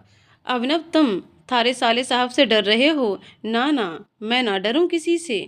ये सब ना हमारा वहम है। राजा साहब ना मन ने डिस्ट्रैक्ट करने की कोशिश कर रहे हैं, पर थम भी कुछ ना कम ना हो। घबराओ ना और बोल दो हमला। पर फिर कुछ पल सोचकर रोनी सूरत बनाई और हवेली की तरफ बढ़ गया। आज अभिनव का चेहरा फर्स्ट टाइम देखने लायक था। कहाँ सबको परेशान करके खुद मजे लेता था, और कहाँ आज खुद परेशान था। शाम का वक्त हो चुका था। घर पर सिर्फ लेडीज और कुछ गार्ड्स थे। अभिनव गार्ड से बचते बचते अंदर आ गया। उसे पता जो था, गार्ड समर्थ के वफादार हैं। अगर वो उनके सामने गया, तो अगले ही पल समर्थ जी सब काम छोड़कर वहां उपस्थित जो होंगे। इसलिए वो गार्डन की दीवार फांदकर अंदर आ गया, पर दीवार कूदते वक्त बेचारा वहीं नीचे झाड़ियों में गिर गया, जिससे उसके कपड़ों पर मिट्टी और बालों में पौधों के पत्ते थे। वो जल्दी से खड़ा हुआ और अपने कपड़े झाड़ने लगा। उसने बुरा सा मुंह बनाकर मन में कहा, महादेव, लोग कैसे ये सब कर लेते हैं। मारे से सब ना होता। देखो, हमारे सारे कपड़े खराब हो गए। किसी शैतान को ऐसा करते देखा है कभी? कैसी कैसी किस्मत बनाते हैं आप। कभी हम किसी के लिए जहर से कम नहीं थे। एक पल नहीं लगता था किसी की जान लेने में, और आज आज हमें ये सब करना पड़ रहा है। अभिनव जैसे ही आगे बढ़ा, सामने देखकर उसकी आंखों में चमक आ गई। सामने गार्डन में नेहा अपनी आंखों पर हाथ रखे बैठी थी। शायद अभी वह जिस किस्मत को कोस रहा था, अब वही उसका साथ दे रही थी। अभिनव एक पल तक उसे देखता रहा, फिर उसने इधर उधर देखा, कुछ ही गार्ड्स थे जो खुद में बिजी थे। उसने वापस नेहा को देखा जो अकेली बैठी थी। अभिनव मुस्कुराया और आगे बढ़ गया। उसने जल्दी से आकर नेहा को गोद में उठाया और गार्ड से बचने के लिए दूसरी तरफ चला गया। इस तरह अचानक किसी के उठाने से नेहा चौंक गई। उसने जल्दी से आंखें खोलकर देखा। अभिनव को देखकर कुछ पल के लिए हैरान हुई, पर फिर गुस्सा करते हुए बोली, क्या कर रहे हैं आप? छोड़िए मुझे, क्यों आए हैं आप यहाँ? अभिनव ने एक नज़र उसे देखा और उसकी बातों को इग्नोर कर दिया। नेहा चिढ़ते हुए बोली, कहा ना नीचे उतारो, अंदर कैसे आए आप? अभिनव ने उसे हवेली के पीछे लाकर दीवार से सटाकर खड़ा करते हुए बोला, हमें देखकर क्या लगता है, कैसे आए होंगे? नेहा ने उसे ऊपर से नीचे तक देखकर कहा, ऐसा लग रहा है मिलिट्री की ट्रेनिंग लेकर आए हैं। नेहा को मन ही मन हंसी आ रही थी, फिर भी कंट्रोल करके उसने अभिनव को घूरते हुए कहा, अभिनव, हाँ फिर पूछ क्यों रही हो, कैसे आए हैं? ये सब ना आपकी गलती है, आपकी वजह से हमारी ये हालत हुई है। देखिए आपने एक शैतान को क्या से क्या बना दिया। सर उठाकर घूरने वाला इंसान आज चोरी छुपे गार्डन की दीवार कूद कर आया है। अभिनव ने रोनी सूरत बनाकर कहा। नेहा उसका ऐसा चेहरा बना देखकर दंग रह गई। उसे अपनी आंखों पर भरोसा नहीं हो रहा था। शैतान के चेहरे पर कोई भाव भी रहते हैं। अभिनव ने उसे गले लगाकर कहा, हमने आपको बहुत मिस किया, अब तो नेहा के शरीर से आत्मा ही बाहर आ जाए। अभिनव पीछे हुआ। नेहा मुंह फाड़े उसे देख रही थी। अभिनव उसे ऐसे देखकर मुस्कुराने लगा। आज उसकी मुस्कुराहट प्यारी लग रही थी। नेहा को अपनी आंखों पर विश्वास ही नहीं हो रहा था। अब उसकी पलकें छपक रही थीं। वो बस एकटक बड़ी बड़ी आंखें करके अभिनव को देखे जा रही थी। अभिनव उसके करीब आकर एक हाथ दीवार पर और दूसरा हाथ नेहा के गाल पर रखकर प्यार से बोला, वाइफी, हमने ना सच में आपको बहुत मिस किया। आप ऐसे कैसे हमें छोड़कर आ गईं? एक बार भी नहीं पूछा जाएं या नहीं, सीधा ऑर्डर दे दिया। हम अपने भाई के साथ जा रहे हैं। नेहा गुस्से में उसे पीछे धक्का देकर बोली, तो क्या पूरे शहर को बताती? सुनिए सुनिए, आज मैं अपने शैतान पति को हमेशा के लिए छोड़कर अपने भाई के साथ जा रही हूँ। हाँ। अभिनव अब भी मुस्कुरा रहा था, पर अब उसकी मुस्कुराहट नेहा को चुभ रही थी। नेहा ने वापस एक हाथ से अभिनव को धक्का देकर जोर से कहा, चुप क्यों हैं? बताइए क्या कहती? हाँ, और ये मुस्कुराना बंद कीजिए, चले जाइए यहाँ से। उसके चिल्लाने की आवाज़ किसी को सुनाई ना जाए, इसलिए अभिनव ने उसका मुंह बंद करके कहा, चिल्ला चिल्ला कर सबको हमारे आने का बता दीजिए। हम यहाँ अकेले जाने के लिए नहीं आए हैं, आपको साथ ले जाने आए हैं, हमेशा के लिए। वो क्या है ना कि हमारा शहर, हमारी प्रजा और थारे राजा साहब भी अपनी रानी साहिबा का बेसब्री से इंतजार कर रहे हैं, तो थमने मारे संग मारे महल चलना पड़ेगा। नेहा ने घूर कर हाथ हटाने की इशारा किया। अभिनव ने मुस्कुराकर ना में सर हिला दिया और उसके गाल पर किस करके वैसे ही उसके कान में फुसफुसाते हुए कहा, वाइफी, पहले कहिए आप हमारे साथ आ रही हैं? नेहा ने उसके हाथ पर काटा, जिससे अभिनव के हाथ से उसका मुंह आजाद हो गया। उसने उंगली दिखाते हुए कहा, नहीं आना आपके साथ, कभी नहीं आऊंगी। इतना सब सहने के बाद तो बिल्कुल भी नहीं। बेहतर यही होगा आप यहाँ से चले जाइए, शाम का वक्त है, भाई आते ही होंगे। अगर उन्होंने आपको यहाँ देख लिया ना, तो हड्डी पसली तोड़ दी जाएगी। फिर कहेंगे, वाइफी कितनी बेरहम हो, अपने भाइयों से पिटवाती हो। उसने इतना कहा ही था कि उसे कार के रुकने की आवाज़ आई। नेहा ने मुस्कुराकर अभिनव को देखा और वैसे ही घूरते हुए कहा, लीजिए आ गए भाई, अब आपका जो होगा आप जाने, अभी भी वक्त है, चले जाइए। वहीं घर में सब नेहा को ढूंढने में बिजी थे। आरव को भी आते ही पता चल गया। नेहा कहीं नहीं दिख रही, थोड़ी देर पहले गार्डन में ही थी और अब कहीं नहीं नजर आ रही। वो भी उसे ढूंढने लगा। आखिरकार ढूंढते ढूंढते गार्डन से होते हुए हवेली के पीछे पहुंच गया। नेहा और अभिनव में बहस शुरू है। पहले तो आरव ने अभिनव को आईब्रो ऊपर करके घूरा, फिर मुस्कुराकर उसकी तरफ आया और धीरे से बोला, जीजा जी, आप यहाँ क्या कर रहे हैं? अभिनव हड़बड़ाकर इधर उधर देखने लगा। नेहा को उसकी हालत देखकर मजा आ रहा था। आरव ने दोबारा अपना सवाल दोहराया। अभिनव अटकते हुए बोला, हम नेहा को। आरव उसे परेशान करते हुए बोला, नेहा को क्या? अभिनव ने हिम्मत करके कहा, हम नेहा को ले जाने आए हैं। आरव, नेहू, क्या आप जाना चाहती हैं? नेहा ने ना में सर हिला दिया। अभिनव ने मासूम चेहरा बनाकर आंखों से नेहा को इशारा किया। नेहा जाते हुए बोली, भाई आपको इनके साथ जो करना है कीजिए, मैं जा रही हूँ, मुझे कोई फर्क ही नहीं पड़ता। अब तो अभिनव का मुंह इतना बन चुका था मानो किसी ने उसे करेले से भी कड़वी चीज खिला दी हो। नेहा के जाते ही आरव ने अभिनव के गले में हाथ डाला और आगे बढ़ते हुए बोला, तो जीजा जी क्या सबक मिला? अभिनव उसे घूरते हुए बोला, यही कि आपको दूसरे के काम में टांग नहीं अड़ाना चाहिए। अच्छा खासा अपनी बीवी को मना रहे थे, सब गड़बड़ कर दिया। आरव एक आईब्रो ऊपर करके बोला, बीवी? ये कब हुआ? जीजाजी ऐसे सदमे देकर मारने का इरादा है क्या? जब फाइटिंग काम नहीं आई तो अब ट्रिक अपनाने लगे। अभिनव, आपको जो मानना है मानिए, हम तो अपनी बीवी को लेने आए थे, पर आपने सब खराब कर दिया। आरव, जीजाजी शायद आपको निकल लेना चाहिए। अगर समर्थ ने आपको यहाँ देख लिया तो बीवी को ले जाएं या ना ले जाएं, पर अपना एक हाथ दूसरे हाथ में जरूर ले जाएंगे। आरव ने उसे मेन गेट से बाहर धकेलते हुए कहा। आरव जाने लगा, लेकिन अभिनव की आवाज ने उसके कदम रोक लिए। अभिनव, साले साहब, अब मैं पहले वाला अभिनव ना रहा। जिद्दी अब भी जरूर हूँ, पर अब कोई तिगड़म करके ना प्यार से मनाकर ले जाऊंगा।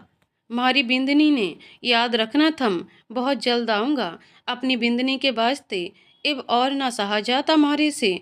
फिर जोर से चिल्लाते हुए हवेली की तरफ देखकर बोला, रानी साहिबा, मारी बात याद रखना, अब मैं थारे को लेकर ही जाऊंगा, वो भी थारी मर्जी से। उधर बालकनी से छुपकर देख रही नेहा के कानों में भी उसकी आवाज पड़ चुकी थी, साथ ही सब घर वालों के भी। और आरव जो अभिनव की तरफ पीठ किए खड़ा था, वो भी उसकी बात पर मुस्कुरा दिया। अंदर सब घर वाले हैरान थे। अभिनव वहां से उदास चेहरा लेकर चला गया। आरव अंदर आया तो सब उससे अभिनव के बारे में पूछने लगे। आरव ने उन सबको सब बता दिया।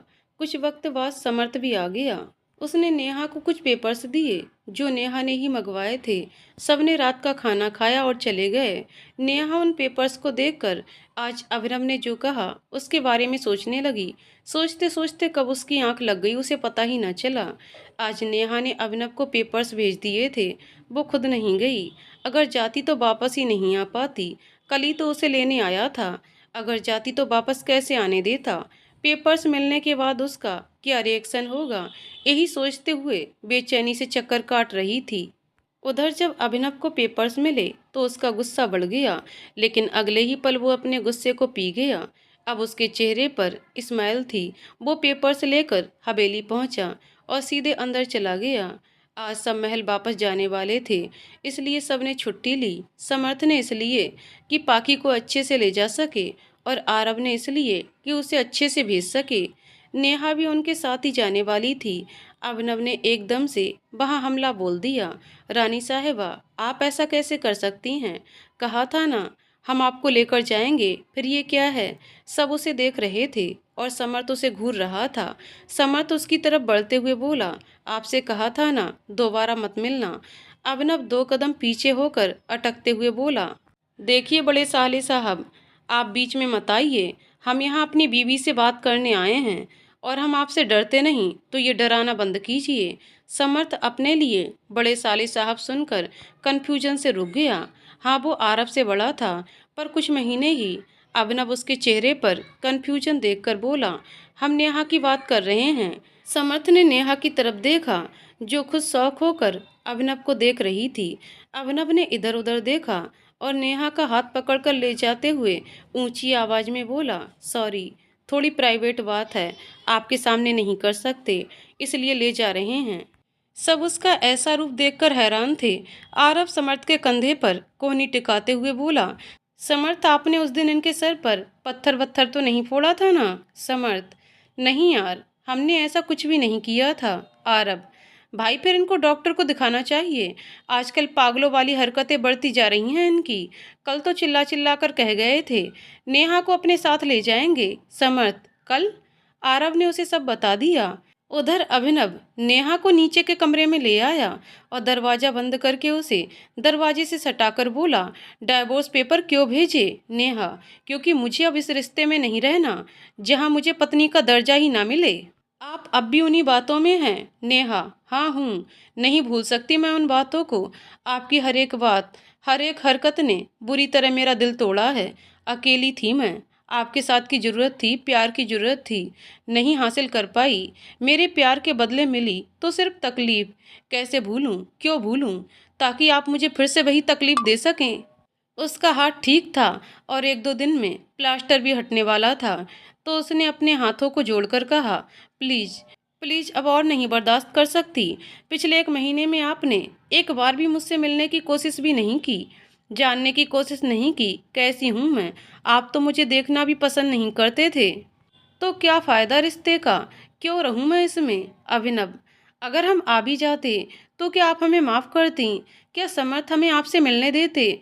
कैसे आते जब हमारा हाल आपके भाइयों ने बेहाल कर दिया था? हम तो टूटे फूटे बेड पर पड़े थे। नेहा उसकी ऐसी बातें सुनकर खामोशी से उसे ही देख रही थी। कहाँ वो गुस्सा कर रही थी और अभिनव भोला सा चेहरा बनाकर उससे ऐसे मजाकिया लहजे में बात कर रहा था। अभिनव, मानते हैं आपने ये रिश्ता पाखी की वजह से। नेहा उसकी बात काट कर बोली, पाखी? नहीं, हमने ये रिश्ता उनके लिए नहीं जोड़ा था, अपने लिए जोड़ा था, क्योंकि हम प्यार करते थे आपसे। अभिनव, अब नहीं करती। नेहा दूसरी तरफ चेहरा करके बोली, नहीं। अभिनव उंगली से उसका चेहरा अपनी तरफ करके बोला, सच में नहीं करती? नेहा पलके झुकाए बोली, नहीं। अभिनव हल्का सा मुस्कुराया और उसके चेहरा ऊपर करते हुए बोला, हमारी आंखों में देखकर कहिए, आप हमसे प्यार नहीं करती। नेहा खामोश रही। अभिनव एकदम पास आकर बोला, कहिए, क्या कहती? वो प्यार तो अब भी करती थी, पर वो क्यों कहे? वो उससे इतना सब हो गया फिर क्यों? अभिनव उसके गाल पर हाथ रखकर बोला, माफ कर दीजिए। अकेलापन क्या होता है ये आप भी जानती हैं और हम भी। बस फर्क इतना है, आपने अपने अकेलेपन में हमें ढूंढा और हमने किसी और को। जबरदस्ती की शादी गलत थी। हम बस उसे सुधारना चाहते थे, पर पता नहीं क्यों हम अपने अट्रैक्शन को प्यार समझ बैठे। हम समर्थ को तकलीफ नहीं पहुंचाना चाहते थे, बस अपने अकेलेपन को दूर करने के लिए। और गलतफहमी से हम पाखी को अपने साथ ले जाना चाहते थे, पर अब हम जान चुके हैं हम गलत थे। हम सब भूल चुके हैं, आप भी भूल जाइए। प्लीज माफ कर दीजिए, प्लीज। नेहा बस खामोश रही। अभिनव उसके सर से सर जोड़कर बोला, प्लीज समझने की कोशिश कीजिए। आपको किसी का साथ चाहिए था, तो हमें भी किसी के साथ की जरूरत थी। प्लीज माफ कर दीजिए। नेहा उसे पीछे धक्का देते हुए बोली, नहीं समझना और ना ही माफ करना है, नहीं करूंगी। नेहा वहां से चली गई। अभिनव वहां दांत पीसकर एकटक जमीन को घूरता रहा। कुछ देर बाद बाहर आया। नेहा और सब जाने की तैयारी में थे। कार वहां से निकलने वाली थी। एक में पाकी समर्थ, नेहा और अभी थे, दूसरे में वीर सुमित्रा ड्राइवर के साथ, और बाकी कार में गार्ड्स। समर्थ ने कुछ दूरी ही गाड़ी चलाई थी कि अचानक ही ब्रेक मारकर जल्दी से साइड में बैठी पाकी के आगे हाथ करके उसे संभाला। आप ठीक तो हैं? पाकी, जी। समर्थ सामने गुस्से से देखने लगा। वो उतरने को हुआ तो नेहा उसे रोककर बोली, भाई आप रुकिए, हम देखते हैं। नेहा गाड़ी से उतरकर सामने आकर गुस्से से बोली, क्या हरकत है ये? दिमाग खराब हो गया? अगर कुछ हो जाता तो? अभिनव उसके पास आकर हाथ पकड़ते हुए बोला, प्लीज माफ कर दीजिए ना, सॉरी। नेहा अपना हाथ पीछे करके बोली, नहीं करना। नहीं करूंगी तो क्या गाड़ी के सामने आएंगे?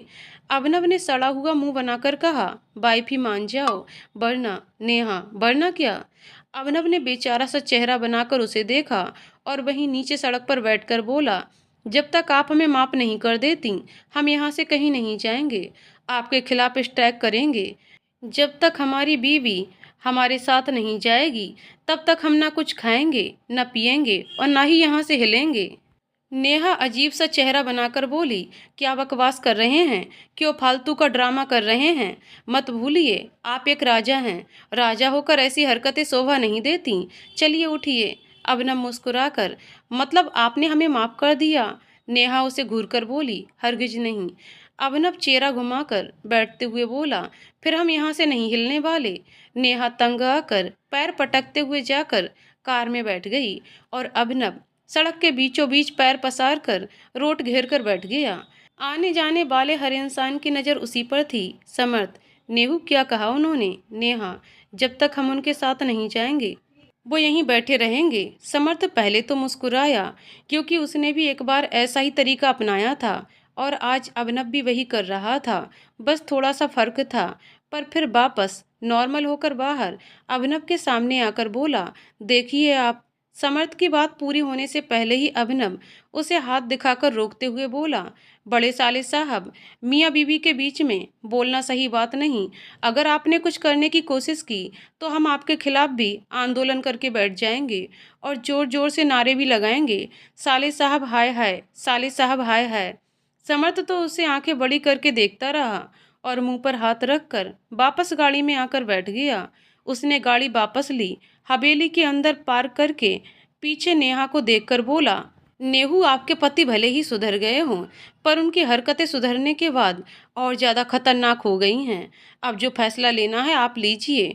नेहा चुपचाप उतरकर अंदर चली गई। समर्थ ने पाकी को भी अंदर भेज दिया और बाकी सब बाहर अभिनव के पास आ गए। वो आराम से बीच सड़क पर पैर पसार कर बैठा था, मानो अपने घर में किंग साइज बेड पर बेड के क्राउन से टेक लगाकर पैर आपस में क्रॉस करके बैठा हो। उसे किसी की फिक्र ही नहीं थी। वो तो नेहा का वेट करते हुए गुनगुना रहा था, इंतहा हो गई इंतजार की, आई ना कुछ खबर मेरे यार की। ये हमें है यकीन, बेवफा वो नहीं, फिर वजह क्या हुई इंतजार की, इंतहा हो गई इंतजार की, आई ना कुछ खबर मेरे यार की। धीरे धीरे लोग उसे बीच सड़क पर बैठा देखकर आपस में खुसर पुसर करके एक दूसरे से पूछने लगे और भीड़ होते ही आते जाते व्हीकल्स भी रुक चुके थे, जिससे ट्रैफिक होने लगा था। सबने उसे समझाने की कोशिश की, पर वो टस से मस नहीं हुआ। देखते ही देखते रात हो गई। थककर अभिनव बीच सड़क पर अपने दोनों हाथ सिर के नीचे लगाकर लेट चुका था। धीरे धीरे भीड़ तो कम हो गई और ट्रैफिक भी कम होने लगा। हवेली में सबने टेंशन में थोड़ा बहुत खाया और समर्थ खाने की प्लेट लेकर अभिनव के पास गया, पर अभिनव ने उसे वापस भेज दिया। अब तक आकाश और गार्ड्स भी आ चुके थे और गाड़ियां रास्ते को घेर कर खड़ी हो गईं। आकाश नीचे अभिनव के पास आकर बैठकर बोला, सर। अभिनव उसे देखकर बोला, अरे आकाश यार, यहाँ ना बहुत बोर हो रहा है, आप एक काम करो, जाकर कुछ खेलने के लिए ले आओ। आकाश उसकी बात सुनकर चकित रह गया। अभिनव सोचते हुए, हम लूडो, कैरम बोर्ड और हाँ, क्रिकेट किट भी जाओ लेकर आओ। आकाश ने एक को इशारा किया तो वो वहां से चला गया। खड़े खड़े सबके पैर दर्द करने लगे तो सब भी अभिनव की तरह वहीं बैठ गए। ऊपर छत पर खड़े समर्थ और आरव उसे ही देख रहे थे। आरव, समर्थ, लगता है सच में इन्हें मेंटल हॉस्पिटल भेजने की जरूरत है। समर्थ, आरव, भूलिए मत, ये इश्क बड़ी जहरीली चीज है। अगर एक बार किसी के अंदर चला जाए तो उसे अपना शिकार बनाए बिना नहीं छोड़ता, और यहाँ हम दोनों ही इससे गुजर चुके हैं। भूल गए किरण ने क्या किया था? आरव मुस्कुराकर बोला, नहीं भूले, और ये भी नहीं भूले कि आपने क्या किया था। जब किरण को पता चला, हम जानते थे पाकी सही सलामत है और हमने उनसे ये छुपाया है।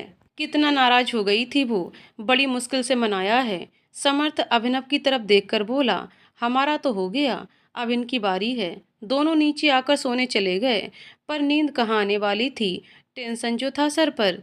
अगले दिन नेहा उठी, उसने आकर बालकनी के पर्दे खोले, सामने का नज़ारा देखकर चौंक गई। फिर अपना सर पीट कर बोली, हे, ये बंदा क्यों हार्ट अटैक देने पर तुला है? मुझे टेंशन देकर खुद आराम से क्रिकेट खेला जा रहा है। ऊपर देखकर बोली, महादेव, ये बचपन से तो ऐसा नहीं था, फिर अब क्यों बना दिया? जब से वापस मिला है पूरा का पूरा बंदा बदल गया है। नेहा फ्रेश होकर नीचे आई। वो सबसे लेट थी, रात को लेट जो सोई थी। सब नाश्ते पर उसी का इंतजार कर रहे थे। उसने 2-3 निवाले ही खाए थे कि एक जोरदार आवाज से चौंक गई। उसके हाथ से चम्मच छूट गया और खांसने लगी। माधवी उसकी पीठ सहलाकर बोली, आराम से बेटा। समर्थ ने जाकर देखा, वहां बॉल थी और खिड़की का कांच टूट चुका था। समर्थ ने खिड़की से बाहर देखा तो उसके भी होश उड़ गए और उसके मुंह से निकला, ये सच में अभिनव है? इतनी टेंशन में भी क्रिकेट के मजे ले रहे हैं। सबने नाश्ता छोड़ा और बाहर आकर देखने लगे। अभिनव स्टंप के पास खड़ा बैट जमीन पर ठोकते हुए बोला, आकाश, डालो डालो बॉल, बॉल डालो, आज हम आउट नहीं होने वाले। वरुण, जो सबके साथ खड़ा था, उसकी आंखें भी चमक गईं। वो जल्दी से अभिनव की तरफ बढ़ गया। किरण उसे रोकने के लिए बढ़ी, पर आरव ने उसे मना कर दिया। वरुण अभिनव के पास आया और पैंट खींचते हुए बोला, हमें भी खेलना है। अभिनव ने हाथ दिखाकर आकाश को रोका और वरुण को गोद में उठाकर बोला, आपको आता है? वरुण, हाँ, टीवी पर देखा है। अभिनव उसके गाल खींचकर पीछे आरव को देखकर ऊंची आवाज में बोला, छोटे साले साहब, आपका बच्चा बड़ा क्यूट है। दूसरे की भी जल्दी प्लानिंग कर लीजिए और हाँ, अपनी बहन को भी समझाइए हमारे साथ जाने के लिए मान जाएं। हमें भी क्यूट क्यूट बच्चे चाहिए यार। फिर मुंह टेढ़ा करके बोला, पर आपकी बहन है कि साथ ही नहीं जाती। अब तो आरव ने भी अपना सिर पकड़कर नामे हिला दिया और समर्थ से बोला, समर्थ कुछ कीजिए, इनके मुंह पर ताला लगाइए। देखिए सब बड़े मुंह दबाकर हम पर हंस रहे हैं। समर्थ ने देखा तो सच में सब मुंह दबाकर हंस रहे थे। अब उससे भी अपनी हंसी कंट्रोल नहीं हुई और वो भी हंसने लगा। आरव मुंह फुलाकर खड़ा हो गया और उधर अभिनव और वरुण वापस क्रिकेट में बिजी हो गए। सब बाहर थे पर नेहा नहीं थी। थककर अभिनव वापस वहीं बैठ गया। धूप थी और अब इतना खेलने से उसे प्यास भी लग रही थी। उसने वरुण को वापस भेज दिया और सब अंदर चले गए। देखते ही देखते शाम हो गई। अभिनव का डेरा अब तक सड़क पर था। आकाश ने उसे खाने पीने को कहा, पर उसने साफ मना कर दिया। उसके होठ सूख चुके थे, पर उसने एक घूंट तक मुंह से नहीं लगाया। अब उसकी आंखों के आगे अंधेरा छा रहा था, पर वो बार बार आंखें बंद करके अपना सिर झटक देता, जिससे उसे कुछ पल साफ नजर आता और फिर वही। नेहा बहुत परेशान हो चुकी थी। समर्थ ने उसके कमरे का दरवाजा खटखटाया। नेहा उसे देखकर बोली, आइए ना भाई साहब। समर्थ भी उसके पास खड़े होकर बालकनी से बाहर देखते हुए बोला, क्या सोचा है? नेहा, कुछ समझ नहीं आ रहा भाई। समर्थ उसकी तरफ देखकर बोला, जो फैसला करना है आप ही करना, कोई आपको फोर्स नहीं करेगा। आप जिस अभिनव को अब देख रही हैं वो असली अभिनव है। इतने सालों से आपने जिसे देखा वो नहीं था। उनके दुश्मनों की गिनती उनकी उम्र से ज़्यादा थी। बचपन से आप भी अकेली रहीं। आपके पास आपके पापा थे, कम वक्त ही सही, पर उनका प्यार तो आपको भरपूर मिलता था। 6 साल की उम्र में उन्होंने सब खो दिया। उनके घर पर काम करने वाली काकी की बदौलत वो बच गए। उन्हें ये नहीं पता था उनके परिवार वालों की डेथ कैसे हुई। काकी ने उन्हें एक नॉर्मल जीवन जीना सिखाया, हर चीज की कदर करना सिखाया। फिर उन्होंने उन्हें शहर से बाहर भेज दिया। वरना साथ साथ अभिनव का गुस्सा, अकेलापन सब बढ़ता गया और इसी के साथ भूल गए सही गलत की शिक्षा, उनके बीच का अंतर। उन्हें तो ये भी नहीं पता था वो जयपुर के होने वाले राजा हैं। उनके पास इतना पैसा भी है। काकी ने उन्हें उनके सच से कभी रूबरू नहीं करवाया। 18 साल के होने के बाद काकी ने उन्हें सारा सच बताया और उसी वक्त से अभिनव एक सख्त शैतान बन गए। उन्होंने अपने परिवार के हर एक कातिल को ढूंढकर मारा भी और अपनी प्रॉपर्टी भी वापस हासिल की। इसी के साथ उनके दुश्मनों की गिनती दोगुनी हो गई। हर किसी को उनके अंजाम तक पहुंचाया है उन्होंने। हम चाहते तो पाकी के साथ उनके इतना सब करने पर जान ले लेते, पर हमने ऐसा नहीं किया। हम जानते थे उन्हें कोई संभालने वाला चाहिए और उस दिन हमें आप मिली। फिर वापस खिड़की के पास बाहर देखकर बोला, और फर्क आप खुद देख सकती हैं। नेहू, ये कोई छलावा नहीं है, सच है। अगर झूठ होता तो जो उन्होंने पाकी के लिए किया वही आपके लिए भी करते। नेहा भी सोच में पड़ गई। उसने पहले सड़क पर बैठे अभिनव की तरफ देखा, फिर समर्थ को देखकर बोली, तो क्या हम ये भूल जाएं उन्होंने हमारे साथ क्या किया? समर्थ, हम ये नहीं कह रहे आप सब भूल जाइए और ना ही आपको फोर्स कर रहे हैं। हमने कहा ना, जो फैसला करना है आप कीजिए।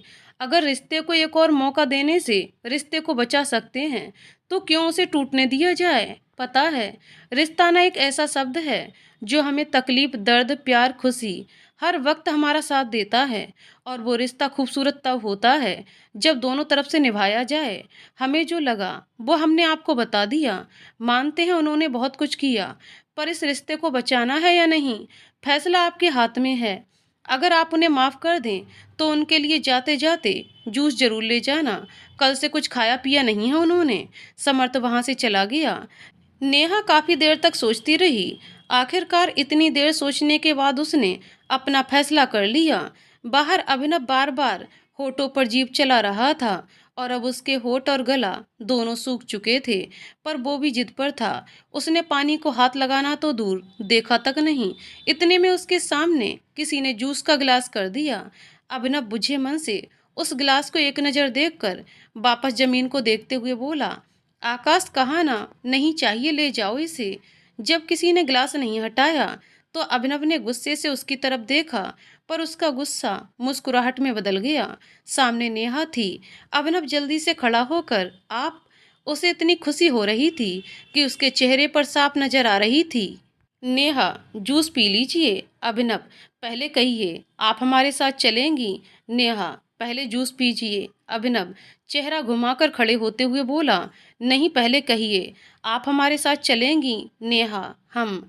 अभिनव उसकी तरफ पलटकर बोला, हम क्या? पूरा कहिए ना। नेहा ने उसे घूर कर कहा, अच्छा ठीक है, मैं आपके साथ चलूंगी। अभिनव, ऐसे नहीं, प्रूफ दीजिए। नेहा, कैसे? अभिनव मुस्कुराकर उसके पास आकर अपने होठों पर उंगली रखकर धीरे से बोला, हमें किस करके? नेहा ने इधर उधर देखा। घर वाले और गार्ड्स उन्हें ही देख रहे थे। नेहा भी उसी टोन में थोड़ा गुस्से से बोली, बेशर्म इंसान, शर्म नहीं आती? देखो, सब हमें ही देख रहे हैं। अभिनव ने नजर दौड़ाई। सब उन्हें ही देख रहे थे। उसने बेफिक्री से कहा, तो? नेहा ने उसे घूरा तो बोला, अच्छा ठीक है, हक तो मिल सकता है। इतना कहकर उसने नेहा को कसकर गले लगा लिया। नेहा तो अपने हाथ में पकड़े जूस के गिलास को संभाल रही थी। अभिनव अलग हुआ तो उसने जूस उसकी तरफ कर दिया।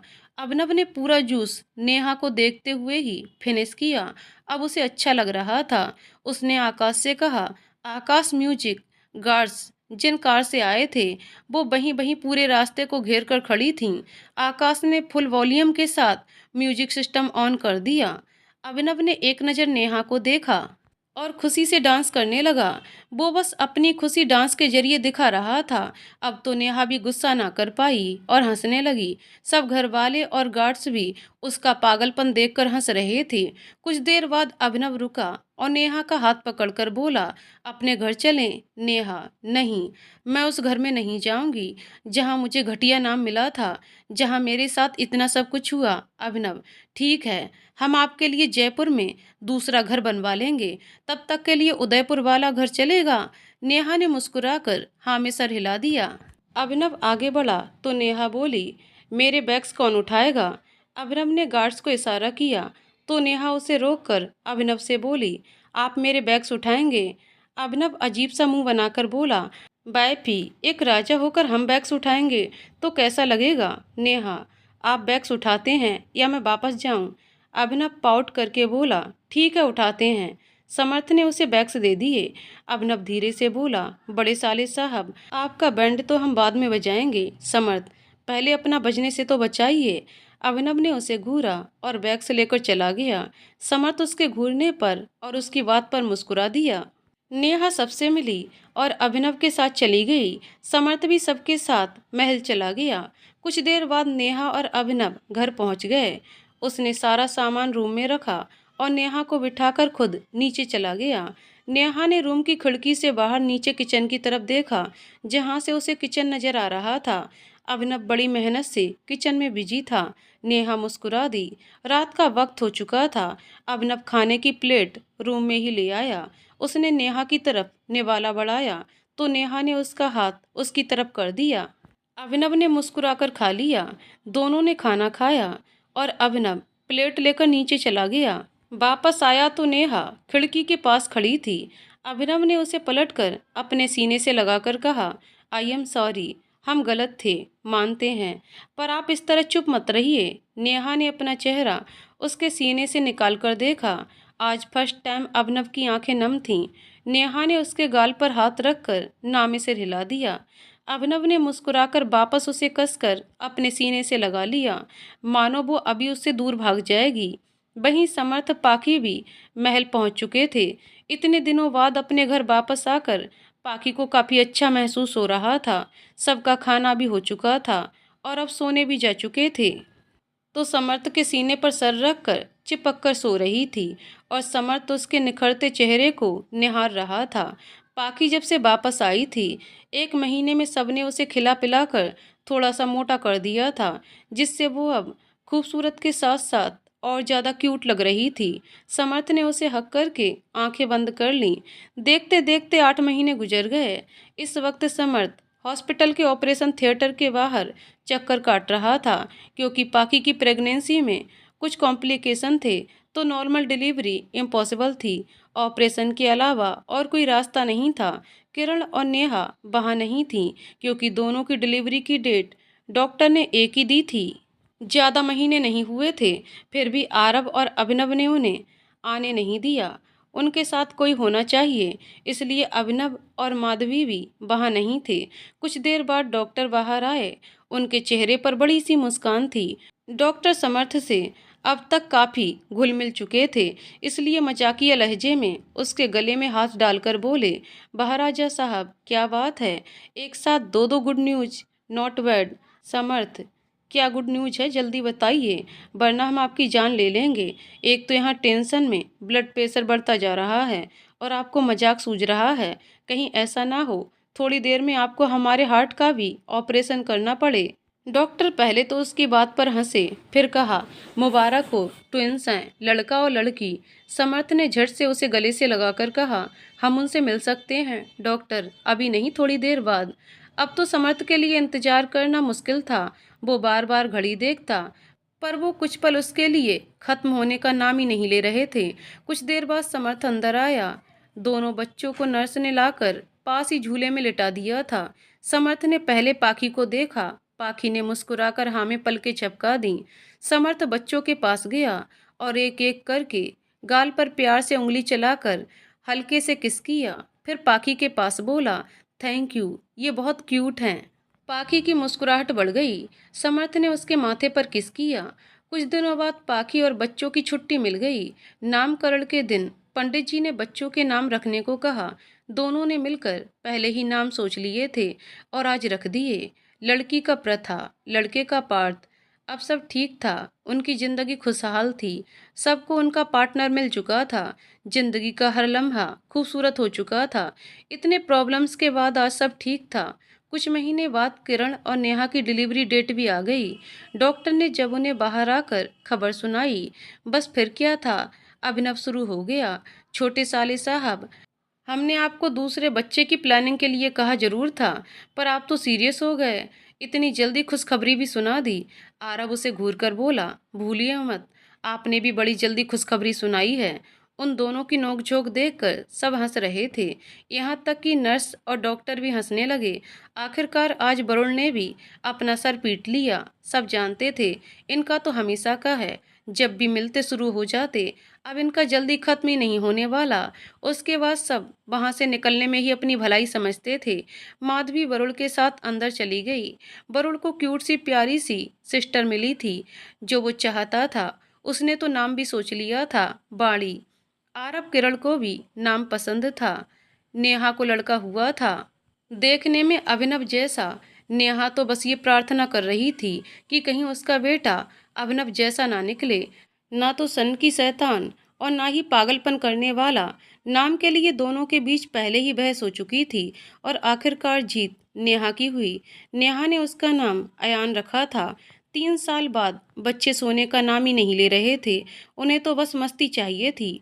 नतीजा, बेड पर उछल कूद शुरू थी। समर्थ दोनों को समझा रहा था, लेकिन दोनों में से कोई मानने को तैयार ही नहीं था। समर्थ बहला फुसलाकर उन्हें बिठाकर कहा, अच्छा हम आपको एक कहानी सुनाते हैं, ठीक है? बच्चों ने हाँ में आड़ी टेढ़ी गर्दन हिला दी और चुपचाप बैठ गए। समर्थ ने उन्हें शुरुआत से अपनी ही कहानी सुना दी। बच्चे धीरे धीरे बेड पर पसर गए और जल्दी ही उनकी आंख लग गई। पाखी कमरे में आई, देखा दोनों बच्चे सो चुके हैं। समर्थ मुस्कुराकर उन्हें देखने में बिजी था। पाखी ने आकर दोनों के माथे पर किस किया और वो भी उन्हें प्यार से देखने लगी। समर्थ, हमारे सफ़र प्यार, भरोसे, तकलीफ, दर्द, जुदाई की निशानी है ये। कितनी कठिन डगर से गुजरना पड़ता है। काश कभी किसी को अपनी मोहब्बत बिना किसी तकलीफ के मिल जाए। पाखी, अगर तकलीफ़ों के बाद मोहब्बत मिलती है तो उस बीते सफ़र की यादें दर्द के साथ खुशियाँ भी देती हैं। उन खूबसूरत लम्हों की खुशियाँ जो मोहब्बत के मुसाफिर साथ गुजारते हैं, उन दर्द भरे लम्हों की खुशी जिनमें वो मोहब्बत के मुसाफिर एक दूसरे के साथ रहते हैं। अगर मोहब्बत आसानी से मिल गई तो इन खुशियों को वो कभी जी नहीं पाएंगे। समर्थ, हम हम अपनी मोहब्बत का सफ़र कभी नहीं भूल सकते, और हमारे ये प्यारे से बच्चे हमारे उस सफ़र की खूबसूरत निशानी हैं जो हमें कभी उस बेहतरीन सफ़र को नहीं भूलने देंगे। पाखी ने उसकी तरफ देखा तो समर्थ की नज़रें भी उससे टकरा गईं और दोनों के लबों पर मुस्कान ठहर गई। तो दोस्तों, कहानी यहीं पर समाप्त होती है। दोस्तों, आपको कहानी कैसी लगी कमेंट करके ज़रूर बताइएगा। कहानी पसंद आई हो तो वीडियो को लाइक शेयर करें और चैनल को सब्सक्राइब करें। कहानी को पूरा सुनने के लिए बहुत बहुत धन्यवाद दोस्तों।